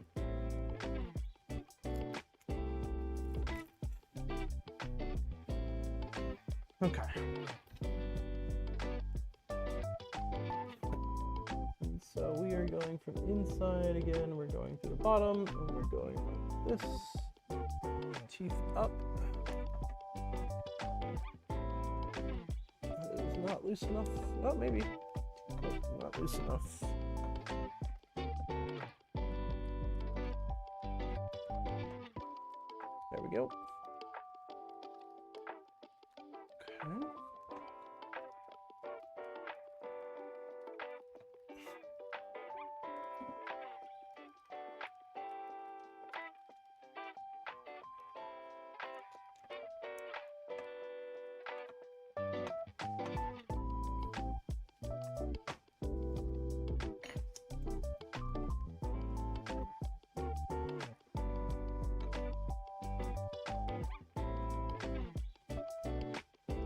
All right, final belt, and then we can try to get these hopefully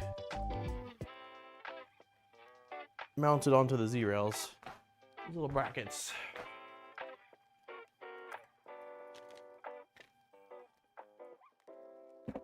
Okay.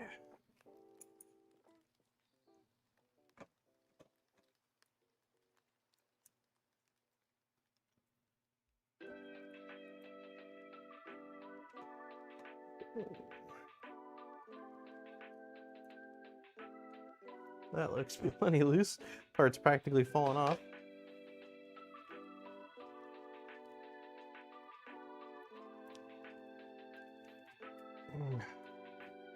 Going from inside, teeth up. Okay, so I lied. This side needs to be a little bit looser. And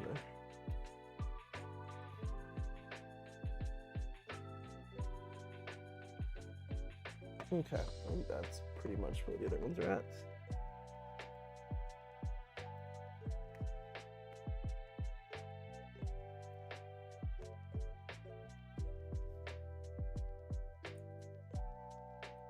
I'm just really hoping that we can get these brackets attached without too much fuss.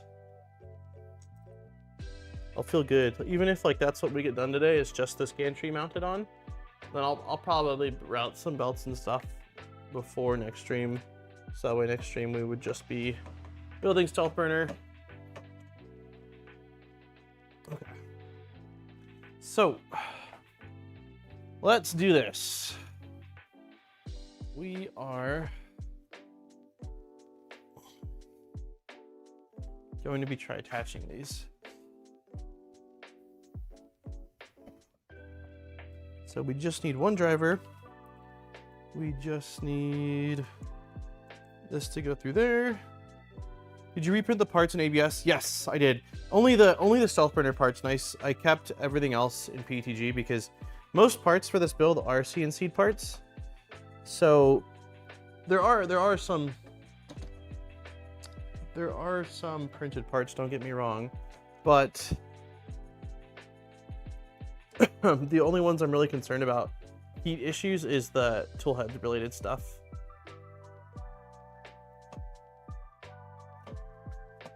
I don't know, man. It still doesn't seem like that wants to go. Maybe if I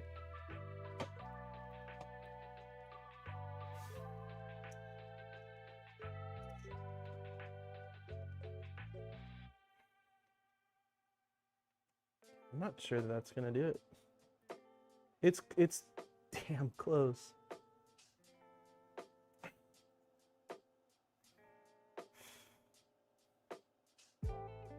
If that's not gonna do it, the only thing I can think of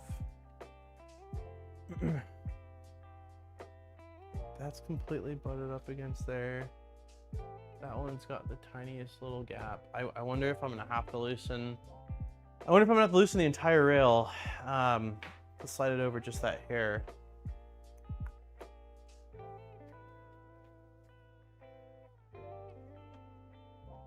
I don't want to, but it might not be an option.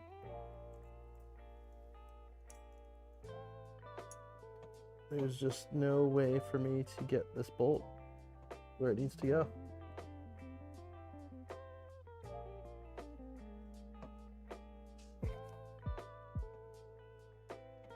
I don't think it's possible.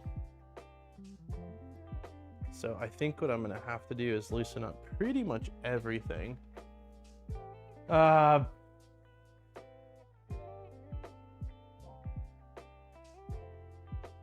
gonna start by just loosening all these rail pieces. Yeah, it's a bummer.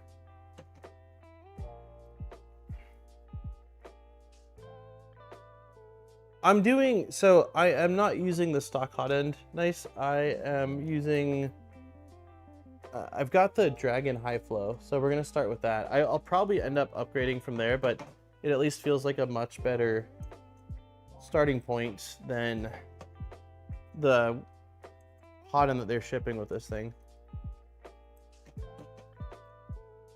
Let me know if you're hungry. I'm definitely hungry, hun. But I think I probably will wait till after the stream because we'll end up doing the giveaway and I'll probably call it pretty short.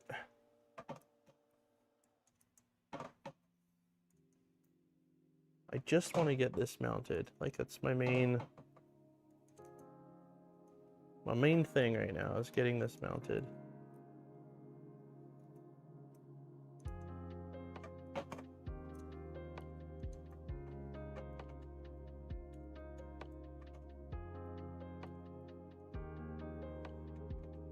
Go find a big fan.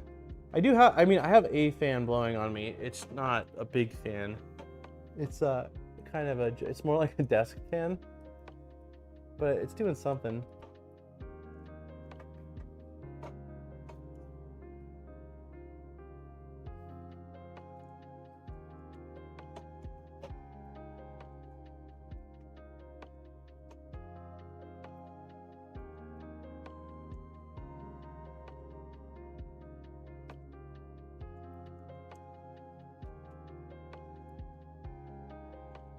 Okay, I think I've loosened all of them. Let's see. You're loose.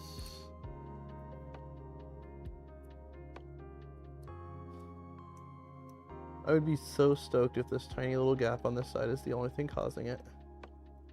But I'm not sold yet.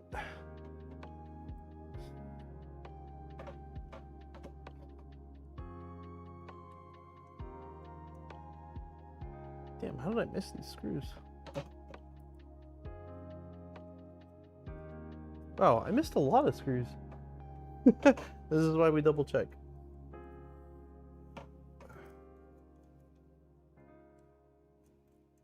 That's loose, loose, loose.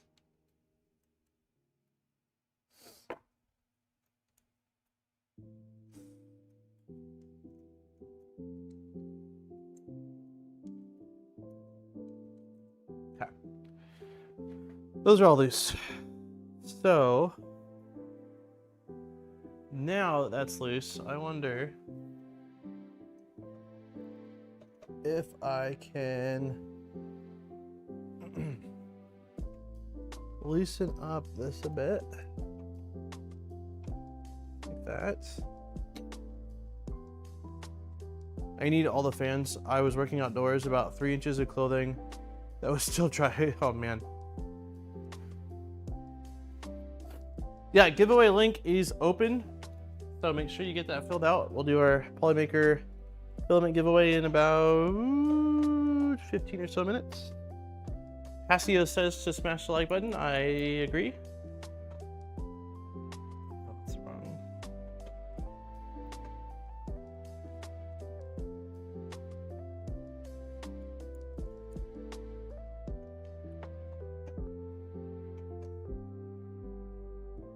So all I'm doing right now is loosening these 4 bolts, hoping that I will be able to slide these CNC parts in just a hair further to bring the hole that I'm trying to mount this bracket to just a tiny bit closer to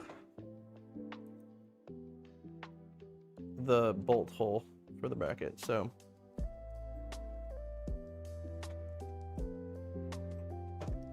will it do anything? I don't know. I still see the gap on this side, which isn't very reassuring. I wonder if I just press this whole thing up against here. I don't want to damage the CNC part. Oh, no, the gap's still there. It does look like it got a little bit smaller. It's still not aligned. I am getting to the point now where I'm not sure what could bring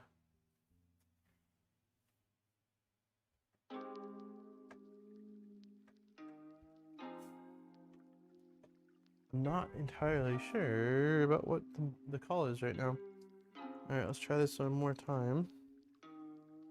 Kind of blown away that it's not fitting.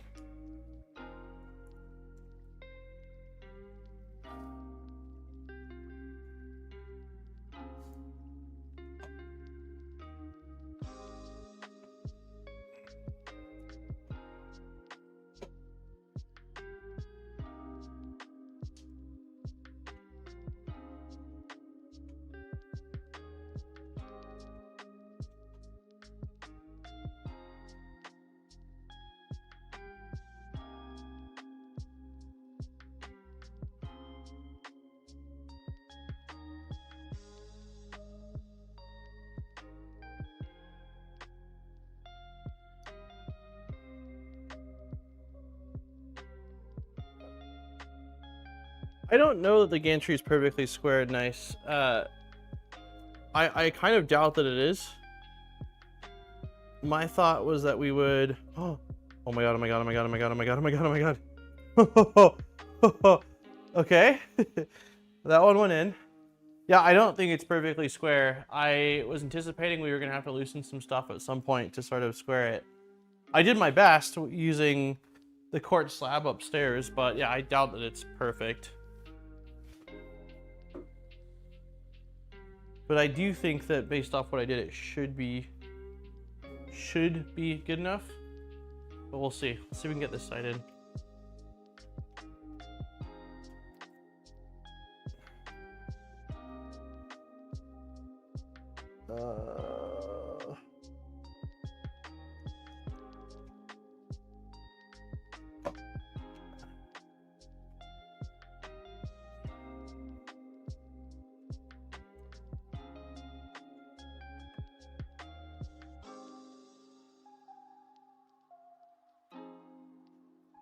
I'm just turning them in a few turns right now because I want to get them all aligned.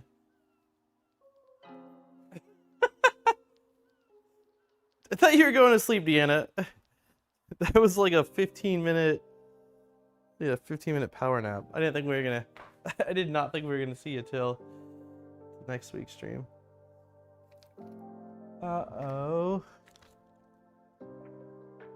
Okay, there we go. Thought I lost one of the CNC'd pieces.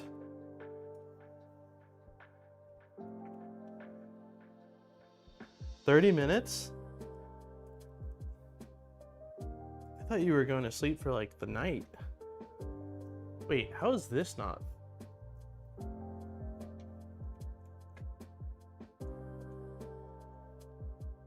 Okay, now something is off. What in the world? These bolts should be loose, so I see no reason why I shouldn't be able to. Let's see.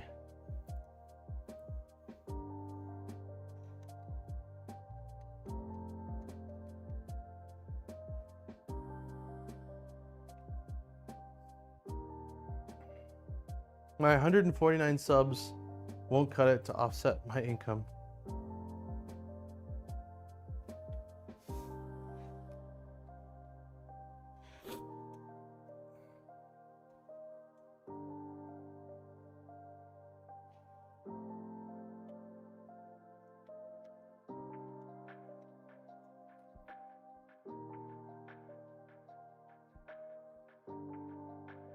Okay, this extrusion needs to move out a lot.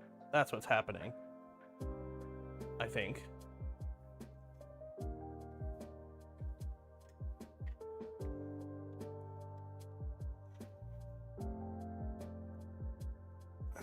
Let me loosen these bolts a little bit more. That's loose. That's loose. They're all loose, so we should have freedom to slide.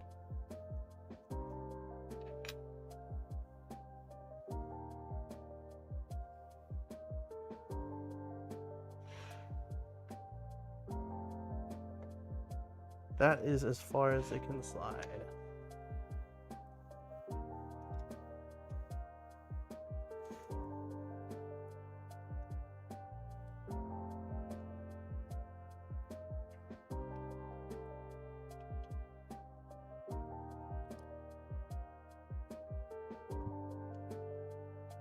I'm so confused right now. I'm not gonna lie. I don't really understand. Like,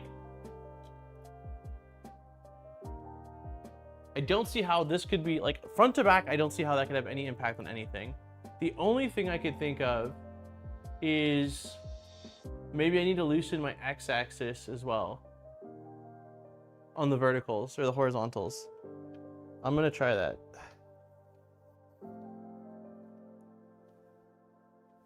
So let's loosen. I'm just gonna try.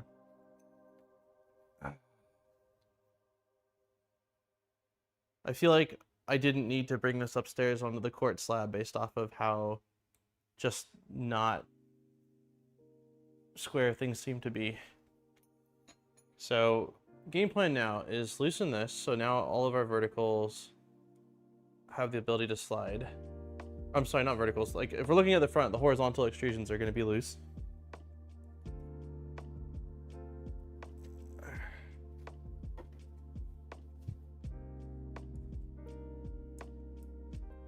Okay. Okay. Okay.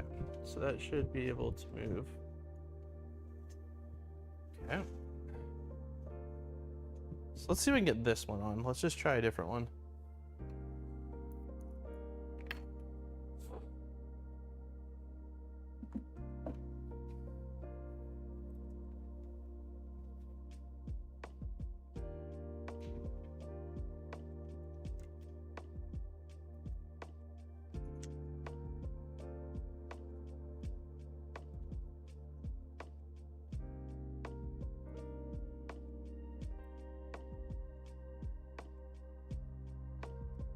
So now this side won't fit the hole. I think I need to loosen like everything at this point. I just don't understand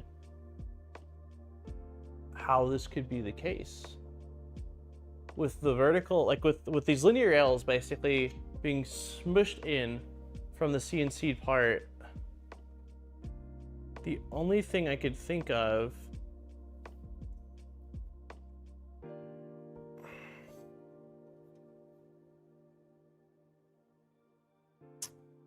it's bizarre. I really don't know.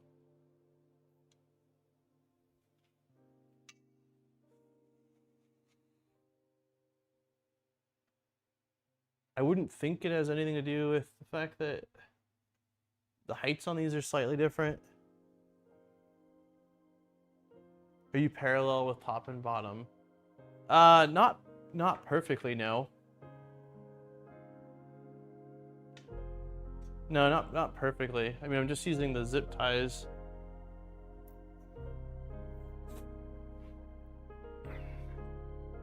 I don't get, like, it feels like it's quite off. I mean, I'm looking right here and this looks like,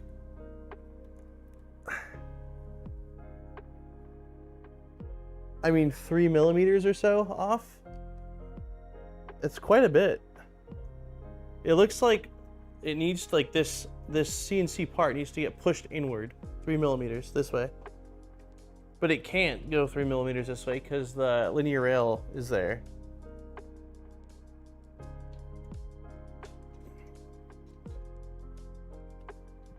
And I don't believe it can go further back on the other side, so I don't get it. I wish that the instructions had stated things about how, yeah, there's no room for this to go at all.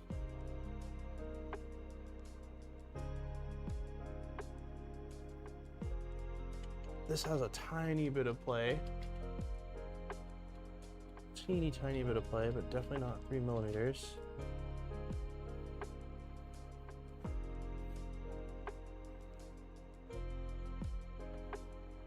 And we're mounting on the CNC bracket, so I can't see how this would have much impact on it. I mean, this can shorten or widen it, I suppose.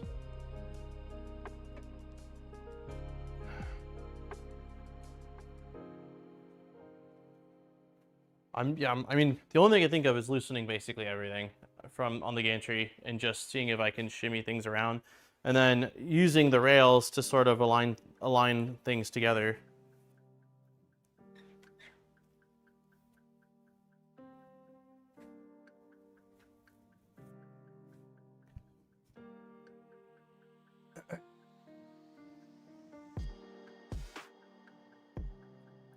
Sorry.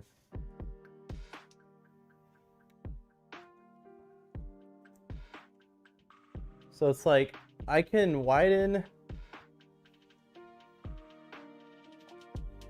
I can pull this whole thing out. Like, let me see.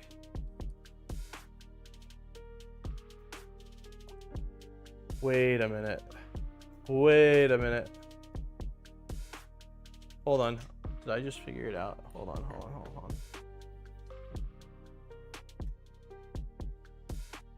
I just figured it out. It is, and it's super dumb. I figured it out. It's the freaking roll-in nuts. It's the roll-in nuts. Because of the orientation on some of them. Oh my god. They were a pretty big pain. Sorry, I know you guys are looking around at things you don't want to see probably. They were a really big pain to get in just because of how sort of wobbly this whole thing was. And I don't know how well you'll even be able to see this actually. But if I show you guys what I think is happening. Can you see? You can't see that. Hold on. Let me see if I shine light. So the nuts are sticking out on like the top right there, right? It's not in the extrusion. It's sticking out of the extrusion because of the orientation it's in. So it's not letting the rail get close enough to the edge because it's bumping into the T-nut before the extrusion's getting basically set in place. So what I'm gonna have to do is take off, like slide the parts out. It looks like, let me see which ones I have to get redone. So that one has to get redone. This one looks like it might be, this one has to get redone as well. That's 100% what it is. It has nothing to do with things not being square. It has to do with the T-nuts causing things to be too wide. This side's flush and looks fine, and this side's flush. Okay, so there's two T-nuts on the back side that need to get swapped out. And once those get swapped out, that will absolutely give me the distance that I need. As frustrating as that sort of is, it's also a huge relief because I'm not crazy. Like I was, with everything loose, I'm like, it doesn't make sense. Everything is loose. It should be able to flex how it needs now to be able to get to where it wants, but it cannot because it's basically like the extrusion, which is supposed to be a certain length, now has an extra 3 to 5 millimeters because the T-nut's sticking out, causing it to extend in length. So, woo! After the build, where will you put that printer? So, my plan is it is probably going to live. It's a freaking mess. Let's see. There. It's gonna live here. So this is the box from it. So this will need to leave. And then I'll have to figure out moving around some of this stuff. And the goal is hopefully by next year, we'll have a little shed outside in the back. So that way like all of this like wagon and stuff can go. But basically up against the wall here, I'm planning on building just like a cart, kind of the exact same size as the frame. And so it'll stick out from where that, like you can't see that, but it'll probably stick out to about here and then go out to right about here. And this will be the corner that it lives in for now.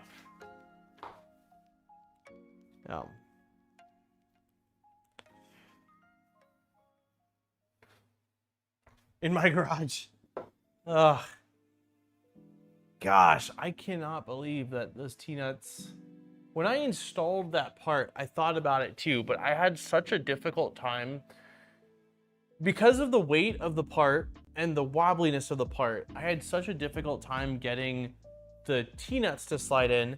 And so instead of trying to align two of them at the same time on top and bottom of the part, I just rotated it so I can get one T-nut aligned.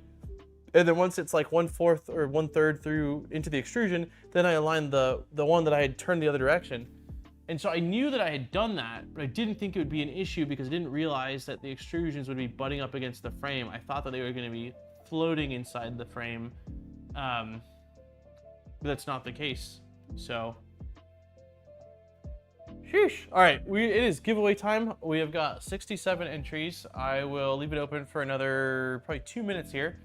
So we're doing a giveaway for a spool of Polymaker filament, and if you have not entered in, there's a link in chat. Hey GPs, we're probably gonna end it pretty soon here. It's another hot day. We've officially hit 90 in here.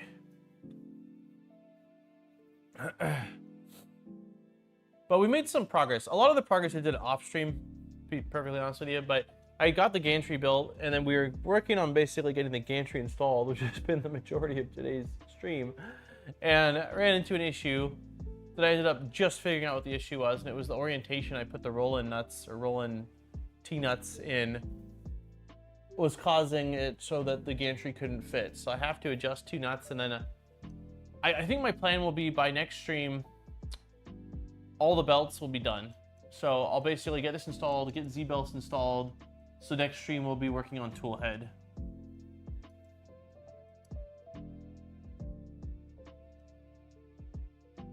The condo we were renting in California before we moved to Idaho, this would have taken up a massive space in it. It was 700, I think it was 700 square feet. What size nozzle we use? So I'm probably gonna start off by, that's a great question. I need to look and see what nozzles I've got in V6. I would love to have some kind of like high flow, but I don't know if I have a V6 form factor high flow. So we'll see what I've got. If I have a high flow nozzle, like CHT style, then whatever size I have in that, even if it's a 0.4. If I don't have that, then probably a 0.6 to start off with, I think.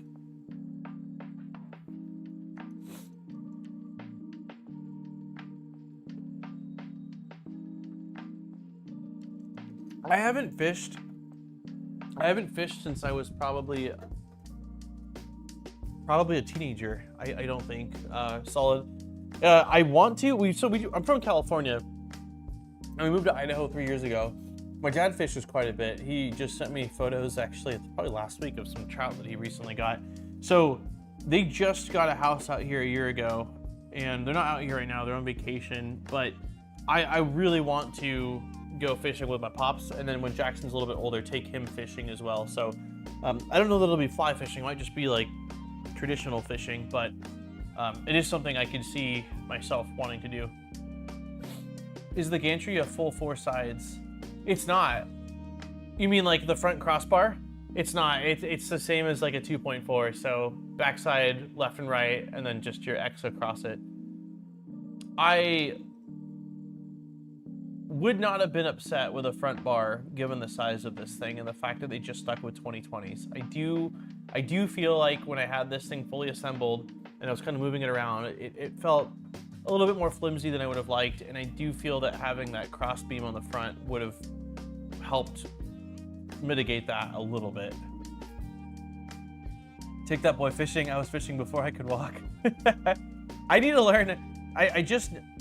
I know the basics of fishing, like how to cast a line, how to reel it in, like how to adjust the tension, different bait things. The thing I don't know is I've never done the cleaning of the fish after catching it. I was always like as a kid, like I caught the fish, here dad, and then it magically shows up like descaled and de-headed and clean. I'm not sure I'm gonna love the cleaning of the fish part, but I'm not a vegetarian or a vegan or anything like that, and I feel that even if like I love fish, that's my issue. Like I really like fish keeping has been another like passion of mine.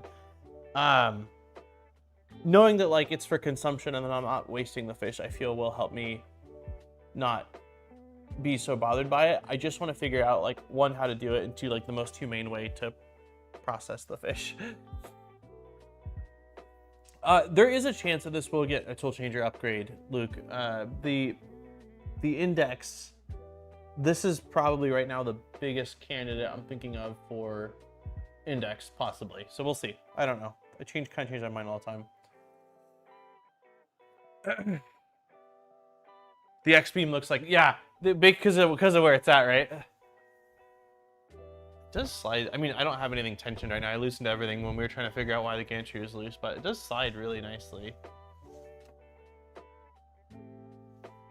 But yeah, I'll get these belts on by next stream, unless the baby comes. That's the biggest thing. I'm like, yeah, I'll do this, this, and that. I'm like, unless the baby comes, then nothing will happen. Other than, like, you know, being at the hospital and helping out there and then the baby. So, okay, let's do this. Let's do this giveaway. I'm going to unpin it. If you're filling out the form, you've got another minute here, but I'm going to remove message and pin. 15 tool. I don't think I do anything that nutty, because spool management is going to be a nightmare on a 15 tool machine, but even like 5 or 6 tools, I feel like would be plenty. That way I could have maybe a handful of, on a setup like this, I was going to say like a 0.6, a 0.8, a 1 mil, a handful of 0.4s, but I don't even know that a 0.4 makes sense.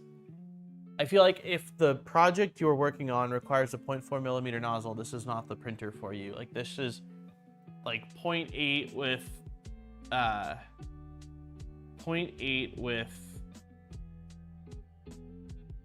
Arachne wall generator. Like that's probably what makes sense. All-wheel drive probably is not a bad idea on this as well. Nice. I could see the benefits of shortening the kind of floating belt path on a machine this size. Hey Beads, barely got in. 15 tools, penguin. Okay, yeah, let's do it. 74. Did we hit? I think our goal was 60 likes as the starting point. Did we hit it? We did. 71 likes. Thank you so much, everybody that has hit the like button. I appreciate you all.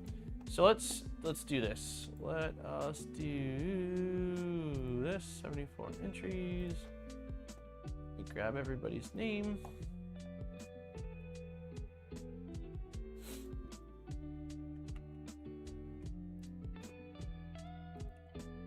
All right.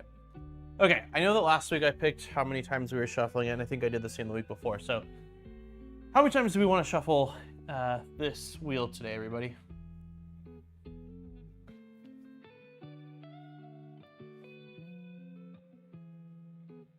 All right, Penguin says 2.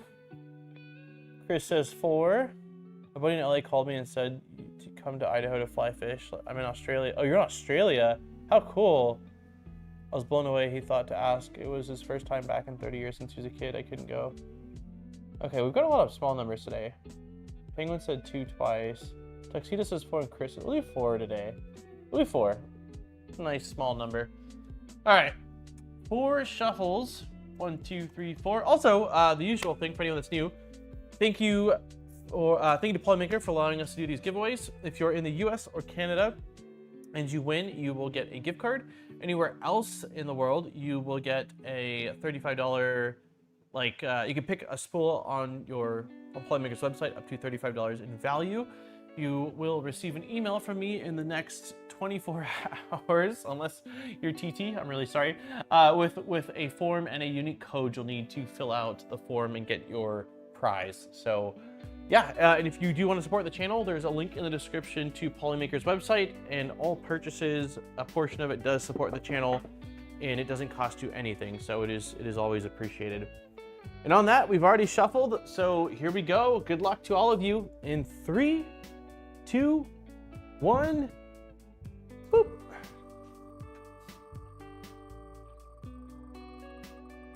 If Tiana won again, I would call it, it'd be rigged. It'd be rigged. Chris, Travis, were you one of the people that said, hold on, hold on. Did you say 4? Chris, you did. Okay, rigged, for sure rigged. Chris was one of the people that asked me to shuffle it 4 times along with Penguin, and he ended up being one of the winners. I don't think that's ever happened. That's awesome. Okay, let's do a cheers. Congratulations. Yeah, I kid you not, like every time someone tells me a number to shuffle, I always think about it in my head, like if they win, watch, it's gonna be rigged. And we've been doing, granted, like we've been doing these now for probably 3+ years, but it's funny, you might be the first time ever where I've noticed, at least, where the person that's asked me to shuffle a certain amount of times ends up winning. So that's wild. Congratulations, Chris. I will send you an email probably this evening that will contain your code as well as the giveaway link, and depending on where you're at, you'll either get a gift card or get to pick a spool of filament. But either way, you've got a gift coming your way. Congratulations, and thank you to everyone for entering in. That's awesome. Oh, Deanna was close to winning again. Yeah, that would have been wild after Deanna not winning for 3 years, winning back-to-back streams. I would have been like, Deanna, go buy a lottery ticket. Which is funny because I was just talking to my sister-in-law about lotteries, like lottery tickets before the stream. So I think we're gonna call it there. It is 90 degrees, 90.3. I'm getting hungry, and I know what I need to do, which is not really fun. I just have to hopefully not take the whole gantry off the zip ties, but I do need to pop off the rails so I can spin the T-nuts around, then get everything attached, then tighten up the bolts on all of the corner pieces that I've loosened, so the motor corner pieces as well as the X corner pieces. Then we can do the AB belts, then I can do the Z belts, and then we can do the tool head. So I will have all of that done, if the baby doesn't come, by next week's stream. And that way we can just work on stealthburner and hopefully have a little bit more of a chill stream, man. Because the stealthburner is at least like something we've done quite a few times over the years, while this is like, there's been surprises around every turn. And as much as like, I don't dislike surprises, I'm cool with having a stream without too many surprises this time. So yeah. GP, it's good to see you. We'll start the stream. Trying to accidentally comment. Sounds good. If you accidentally comment before a thing happens, then I will not be upset. It's always nice to see comments from everybody. I don't think pizza time. We made so much veggies and chicken yesterday that probably either like veggies and chicken or maybe a sandwich or a salad. We've got so many tomatoes that need to get eaten. So anyways, I will, let me change camera angle one more time. Sony Zoom. I appreciate you all sticking through all of this with me. I do have a question for everybody as well, actually. So granted, like streaming in the garage is not nearly as pretty, right? Like we've got blow up pools, we've got a Christmas tree stand, but outside of me complaining more than normal about temperature, do we hate the garage stream setup or do we not mind it? And the reason why I'm asking is there's a few other things like I could think of that I would like to do. Like I've had the Ratrig VCore 4 from Fabrico's booth at Rocky Mountain Rep Festival. No, 3D Printopia. No, Rocky Mountain Rep Festival. Rocky Mountain Rep Festival. It's been sitting over there for about a year. And part of the reason why is it just needs like a toolhead swap upgrade and like a firmware update, a few little things. But it's way too heavy and way too big for me to, I can never get it upstairs. So like I can hardly ever work on it and it just kind of sat. I would like to like finish that after this build. And there's a few other things that I wouldn't mind doing out in the garage, but I also am trying to get sort of like a vibe check of how much we dislike being in the garage, or if for you guys like it's all the same and who cares about backdrop stuff. Like I don't know. I'm just curious. So camera's fine. I think you and the printer is what it's all about. Okay, so do it. Let's keep the garage stream a thing. Content is content. Okay, all right. I maybe it's a me thing. Like, you know how they say we're our worst critics, which is typically the truth. I'm always like really like, oh, I want it to look nice and all that. And like, granted, I get like it's a live stream and it's more casual and stuff, but I just really don't want people to be like, oh man, like it's really declined. Now he's in the garage and we have all this. I don't know. I'm probably overthinking it. Just bring your sign down. Reminds me of home. Garage stream is fine. Okay. I mean, the plan is long term that a mini split will live right here. So hopefully we'll have sweet, sweet cold air in about 12 months time. But we probably could deck it out a little bit. Like we probably could put a little something up here to add a little bit of pizzazz. I don't have any. I don't think there's a single power outlet on this side of the garage. So that will be interesting. Power will be an issue for LED lighting. We'll figure it out. All right, we'll figure it out. But it sounds like everybody's completely on board. Thank you so much. Nice for the donation for the garage stream. Okay. As long as get a ceiling fan in there, yeah. That could be a temporary fix, is just a cheap ceiling fan. There is an outlet right there. I have access to an attic right here. It probably would not be hard for me to mount it and just blow air around that way. I will look into that tuxedo. I'll look into that. So, okay. I appreciate all of you for being awesome. If something changes and we start to dislike garage streams, and I'm not saying it'll just be that. Like, I like being up in the studio. It's quite nice. But for now, things are a little bit chaotic too. Like I'm currently on an air mattress upstairs in the studio because of Jackson and family being over and baby coming. Like, so it's difficult for me to like get cameras and stuff around when I'm trying to go around an air mattress. So, thank you, Alan. I appreciate it. Thank you so much for the $20 towards the mini split fund. The mini split, like, so the biggest issue right now is part of it is like, allocating funds for the mini split, because I do think that the mini split, even if I go with a Mr. Cool, it's going to cost, I think I want like 18,000 BTU because of this fact that it's a 3-car garage and like a pretty good size one. That's probably going to cost, I think, around like $1,600 approximately. The thing that is added cost and why I can't just get the mini split and start working towards it is the electrical. Right now, this side of the garage has 2 outlets right next to each other, which makes no sense to me, on the same circuit, which is the same circuit that the entire garage is on. So I would like a dedicated circuit over here, probably a dedicated circuit over here, and maybe a dedicated circuit over here. Or if not that, like one dedicated circuit split between there and one dedicated circuit over here. And the mini split, the plan is that it's going to be right here. Basically, like, yeah, in this little corner. You can't see it. I get that you can't see. I get that you can't see it, but oh my gosh, you guys! I will put that. So that is, we'll put Luke's. You guys are. Thank you so much. Okay, so we'll put Luke's 50, Ellen's 20, and then the 10 from Nice towards the electrical side of things. And so we're at $80, which is definitely a solid start. The main thing is I need to get them to run a 220 line basically to outside here, because for an AC hookup, I'm sure it's similar across the globe, but like here, for an AC hookup, you have this sort of like special fuse box that is 220 and has its own little fuse inside of it.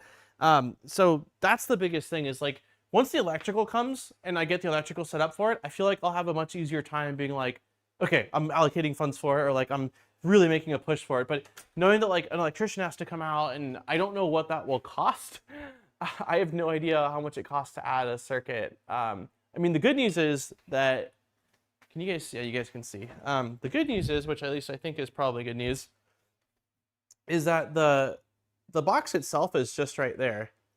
So like the distance wise, it shouldn't have to be ran. It shouldn't have, oh, come on. It's really dark, sorry, there's no lighting over there.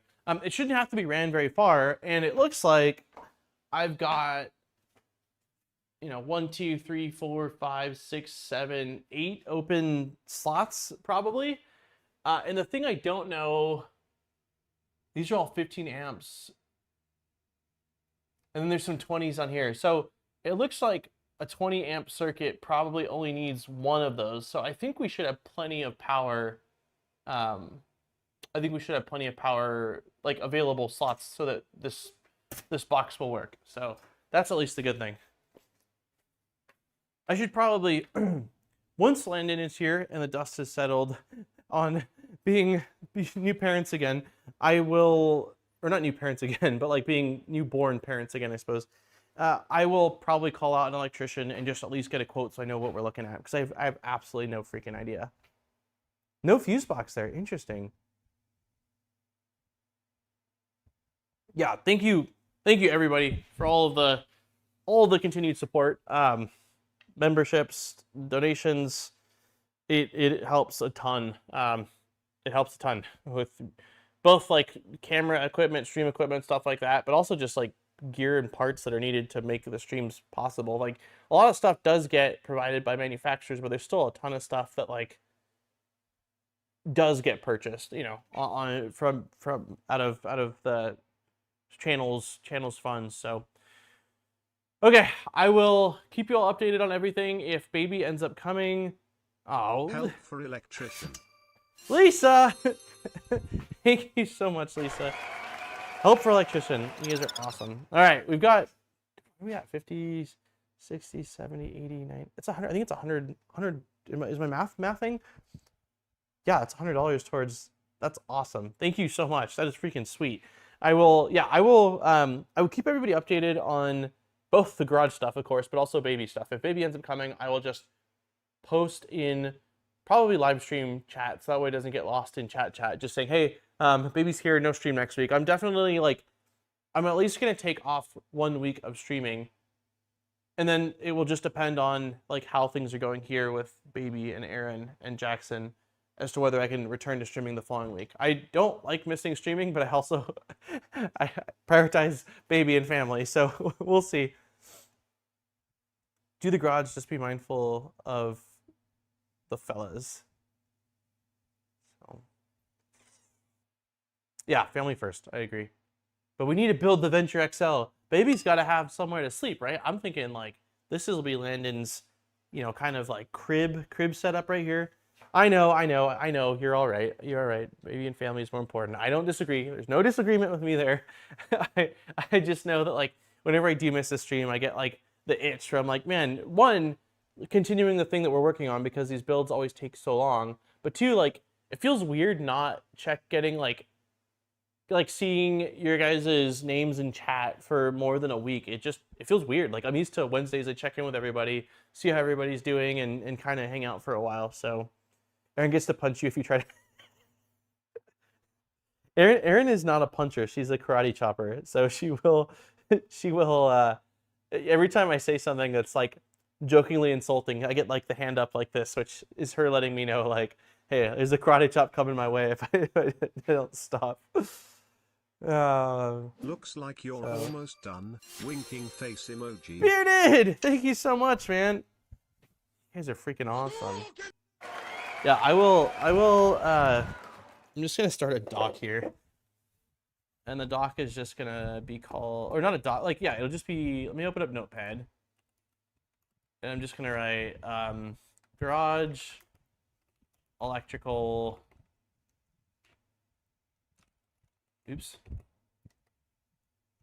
electrical / AC fund.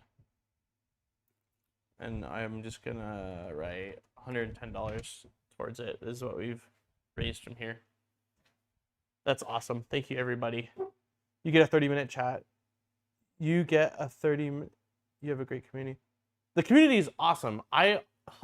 There's no way in hell that I would have continued streaming had I started streaming and the community wasn't as awesome as it was. Like, I've been making videos on the main channel for, I think I started doing video game hacking stuff when I was like 18. So I'm 33 almost.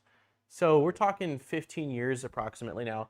And I never really did, I did a little bit of game streaming at one point, a little bit, but never really did it. And then the channel changed a lot. I grew, life happened, and you know, the channel became more on making and largely 3D printing.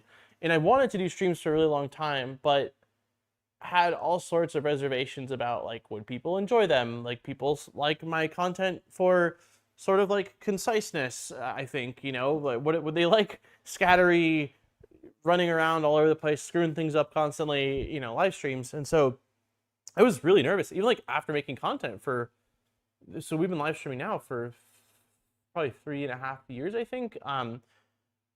But leading up to that, like I was nervous about how streaming was gonna go. I was like, I don't know how it'll be. Like, this is strange. Like, this is, you're in my home, in my living room at the time, you know, and I was blown away. Like, I had no idea, like, who, like, if anyone from the main channel or the types of people that would want to hang out, and like was blown away by how many awesome people like are totally like just enjoy hanging out on a Wednesday and just shooting the shop and being silly and talking about all sorts of things. Like it's been freaking awesome. Smiley face emoji. Tuxedo, man, you guys, thank you so much. Because why not? Tuxedo, you're in Canada. Why does that? I thought you were on the East Coast for some reason, Tuxedo. Where are? Oh my God, nice, you guys. Oh my gosh, thank you everybody. I don't even. Thank you everybody. I had no idea. Where are you in Canada? Whereabouts? What coast? Or like, I guess Canada's not just coast, but let me add. I don't know the conversion at all. I think that I saw that was, we'll just round, so that was like 14. So that's 124, and I think that euros is up. So we'll do 50. I'm gonna call it $180. I'm gonna call it 180 is where we're at right now. You guys are freaking awesome. I appreciate everybody.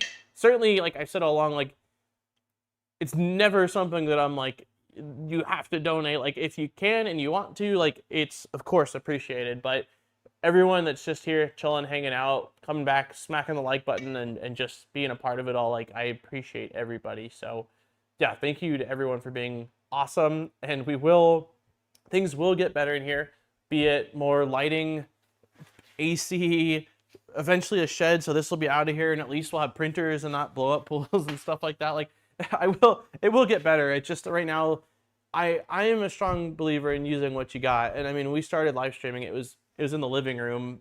You guys would see like the kitchen and all sorts of crazy stuff. So Eastern time zone, okay. Oh, Quebec, got it. So Eastern time zone for Tuxedo, got it. I knew you were East. At least I didn't know you were East. I thought you were East, but for some reason I thought that you were East Coast, United States. I didn't realize that. So, okay, everybody, I am going to run inside and figure out something to eat, and I will keep everybody updated. I'll probably end up posting a proud photo of the gantry hanging by belted when I'm done with that, just because I thought we'd be done with that by now. But I'm super thankful that I discovered what the issue is, and it's just something silly, which tends to always be the case. But I'm glad that I figured it out on stream, because I feel very confident in my ability to correct this issue, you know, when I've got the chance to. So back to mowing the lawn. All right, everybody, have a wonderful rest of your day, wonderful rest of your week, and I will catch you all later. Thanks again. Cheers, everybody. Bye.